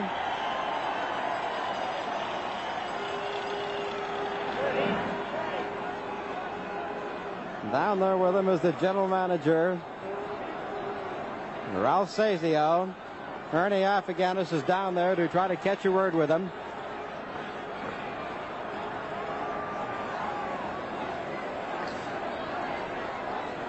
A game comeback by Saskatchewan from 10 points down to a 10-all tie. Was 1 second away from going into overtime. Let's go downstairs now to Ernie Afghanis. All right, Pat, and we're just watching the presentation here. Mayor Copps has just congratulated Mayor Copps of Hamilton. You must be very proud of your ball club. Well, I am, Ernie. What a win and a great finish, a great game, a great week. We're tickled to death. Really delighted the way it's all gone. Okay. Very, very happy. And lots of luck in your election coming up tomorrow. Thanks, Ernie. Thanks very much. This may help a little. Right. Thank you. See if I can move in, Garney. Yes. Can we get it? Just turn around this way if we can. Okay. Angie, come on over here. There they are with the trophy, 2 outstanding football players. Angelo, is this really your last football game in your career? It's a beautiful way to end it. I want to thank all of Canada for giving me the opportunity in this country. I love the Hamilton fans, and I sure appreciate everything. Thank you. Well, you've done a great job. Your ball club came through at the last moment. You stole that Saskatchewan script, I think. Well, it was a good, hard-fought ball game, and we enjoyed playing Saskatchewan. We knew we were going to have our hands full, but we knew we were just hoping going to win. That's Some all. of the players were saying this is the hardest hitting game they've been in for a long, long time. Did you feel that way out there? Yes, it was. We knew it was going to be a tough physical struggle, and we knew it was going to be a defensive game, but we rose to the occasion. I'm just happy we won. Well, congratulations once again, and your last ball game was a good one. Lots of luck in life, man. Thank you very much. Angelo Mosca and Garney Henley, the Shenley Award winner. Garney, what a great year for you, winning the Outstanding Player Award and coming through here with this Grey Cup victory. Oh, yes, this has to be just outstanding. And, you know, we had such a team effort this year. It was, you know, it's hard to explain what you do. But believe me, I want to congratulate Saskatchewan because they put up one real fight. and we knew this is what's going to happen, and we're just very happy that we won the ball game. Okay, thank you very much, Garney, for talking to us. Lots of luck to you again. You'll be back playing against here. Well, we'll see. Okay, we'll go up to Pat Marsden. Pat, I think they've made an announcement on the player award for the game. Well, Ernie, you're absolutely right. They have made the announcement that Chuck Ely has been selected as the outstanding player and Ian Sutter as the Canadian player of the game, and we will get to those presentations a little later on. The 1972 Grey Cup game is over. The final score is Hamilton 13, Saskatchewan 10. As you can see, a very happy band of Hamilton Ticats. Angelo Mosca helps the cameraman up, and I'll tell you, you will see a lot of football games. Probably in the next number of years, you won't find any more exciting, despite the fact that it was a very low-scoring ball game. On the final play, 13-10, the Hamilton Ticats win the 1972 Grey Cup Classic. And boy, I'll tell you, from the opening kickoff till the final moments, this was as close as that score would indicate. It was 10-0 for Hamilton. Saskatchewan caught up to tie it at the half at 10-10, and then both clubs playing extremely well defensively and yet moving the ball were able to saw it off until the final moments when Ian Sutter, who has really had a storyland first year in professional football, kicked what proved to be the winning field goal with no time remaining on the clock. Let's go to the dressing rooms. We got it, man! Down here in the dressing room, it's a wild scene with Angie Mosca, the longtime veteran of the Hamilton Tiger Cats, and Garney Henley. Let's bring him in the Grey Cup. Garney Henley, come up here for a minute.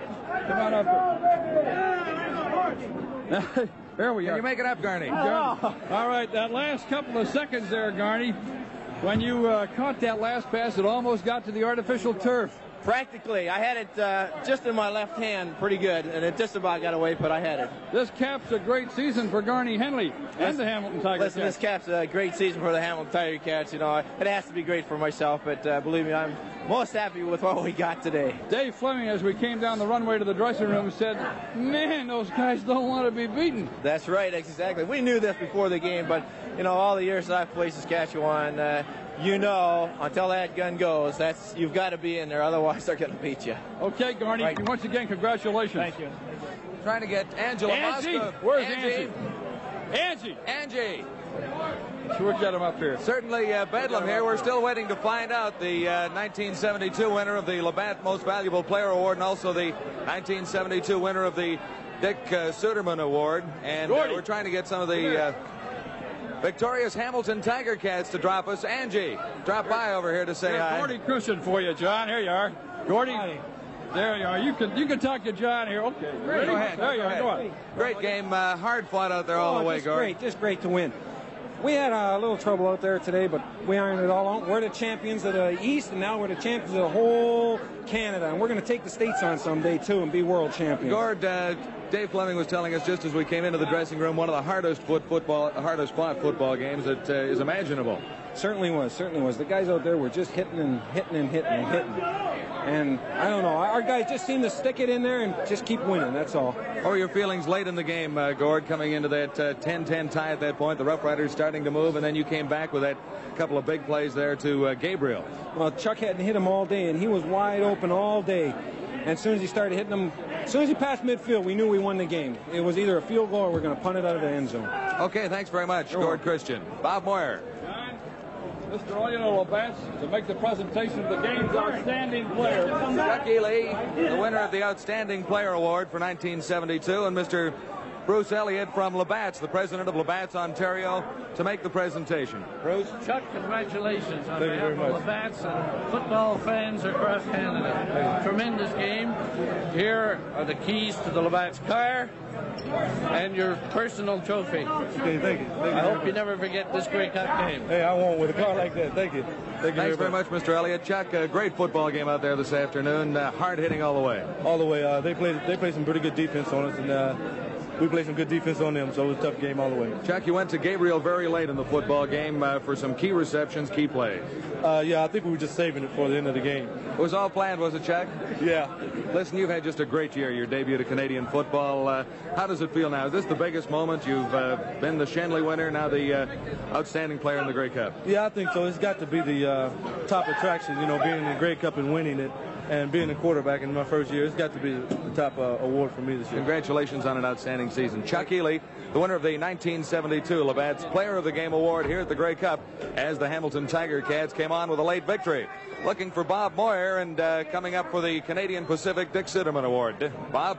All right, John, thanks very much. And we have Mr. J.C. Kilmer, the president of CP Airlines, to present the Dick Sitterman Award to the man who kicked the winning field goal in center. Well, that's a very easy thing today, to be extremely sincere and offer warmest congratulations not only to your team but to you. That last pressure kick must have been really something. So, well, I didn't really feel the pressure was that much. I felt more pressure last week going into the Ottawa game than I did this week somehow. I can't explain why. It's just I think last week maybe was more of an emotional game than this week was. But, well, I'm just happy I made a kick. He's fortunate because I certainly felt the pressure. Well, you know what I was going to say, Mr. Kilmer? He's going to be able to relax very easily with his CP prize, the Dick Sitterman Award. He can go anywhere in the line. That's right. Anywhere in our 5 continents, 50,000 miles, you take your choice, plus a purse to do some traveling on. 2 tickets anywhere. Thanks a lot. Thank you very much. And let me just ask you a few more. You mentioned about the game, the field goals you kicked last week.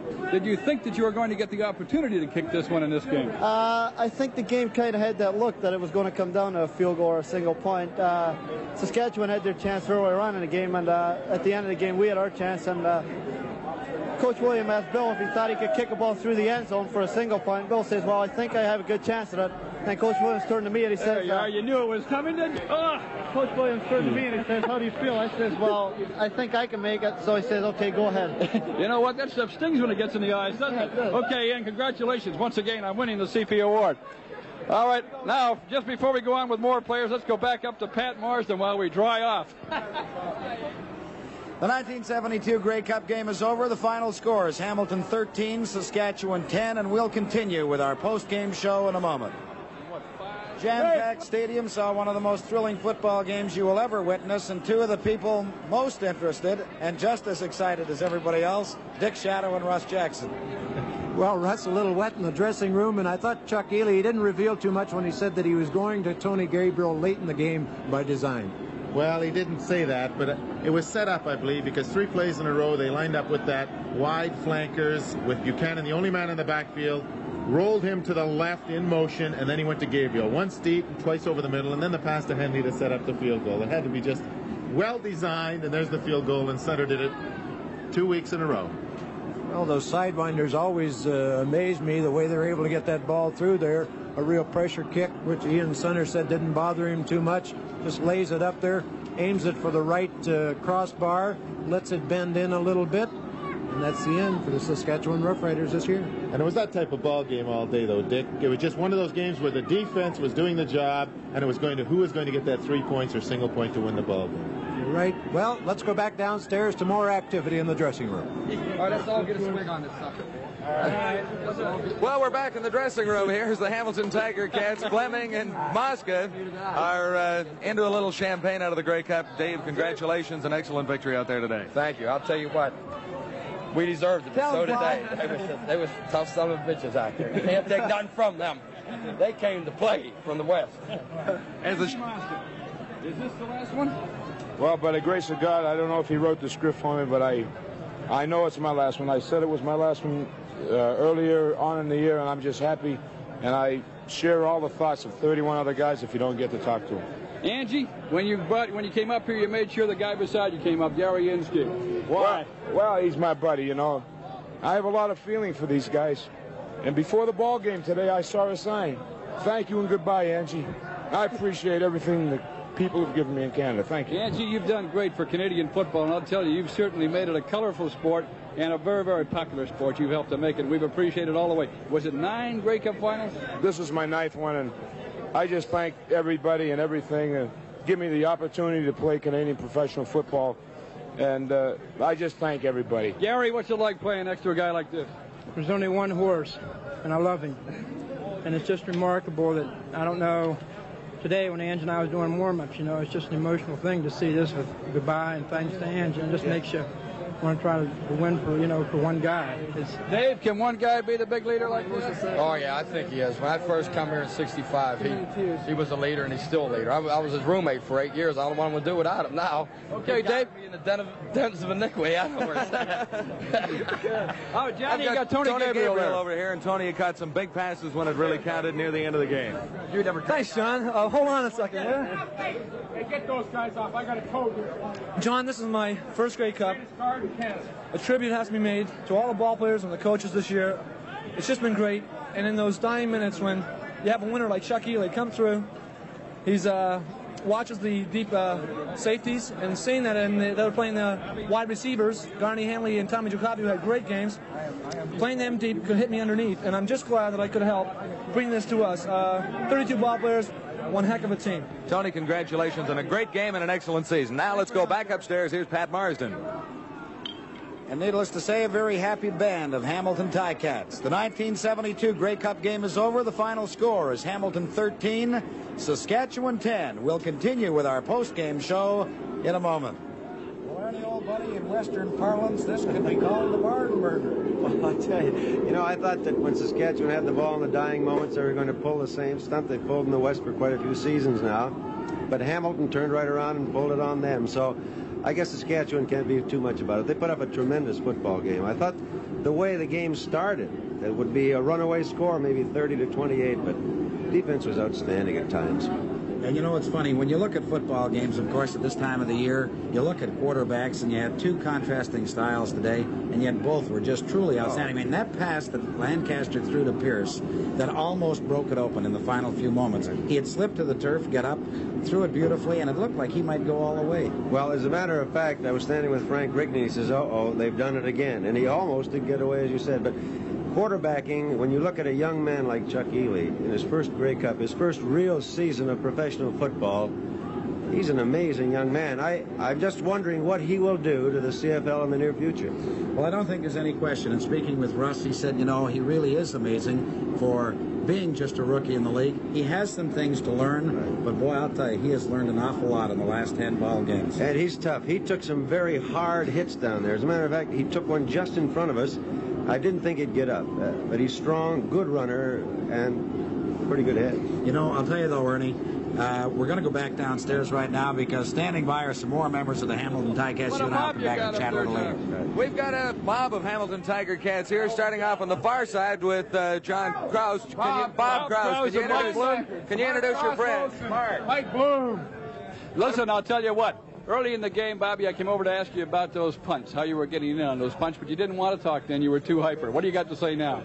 Well, I say that Mark was throwing a good block on Charlie Collins in the center, was pulling him down, and Ange was taking the guard out, and I was going through there cleaning the first one, and then I was getting through on the second line. And I was eating pigskin for the whole first half. I got to get a new set of teeth. Mark, listen, they're really enjoying that back upstairs, I'll tell you that. Listen, you could have been in Montreal. How lucky can a guy get at times? Well, I'd like to thank everybody back in Montreal for making it possible for me to be here. I know they love it, and I said it at the beginning of the year, and I'll say it again, that win a Grey Cup, you got to have a Greek on the team. Hey, before we go any further, I just want to say hi to my wife Brenda in the hospital and tell her I'll be up to see her in about an hour. Okay, Mike, now let's go back to Ernie and Pat. Well, Ernie, as we sit here, I've got some interesting stats that I think should be passed along because the total yardage is 379 yards for Hamilton, 347 for Saskatchewan. Ely completed 18 of 29, Lancaster 20 of 29, and that in a nutshell is really how close this ball game was. The final score of the 1972 Grey Cup game is Hamilton 13, Saskatchewan 10. This is Pat Marsden saying goodbye for all our broadcast crews, our sponsors, the CTV and CBC television networks, and the Canadian Football League, as we come to the end of another great season of football entertainment.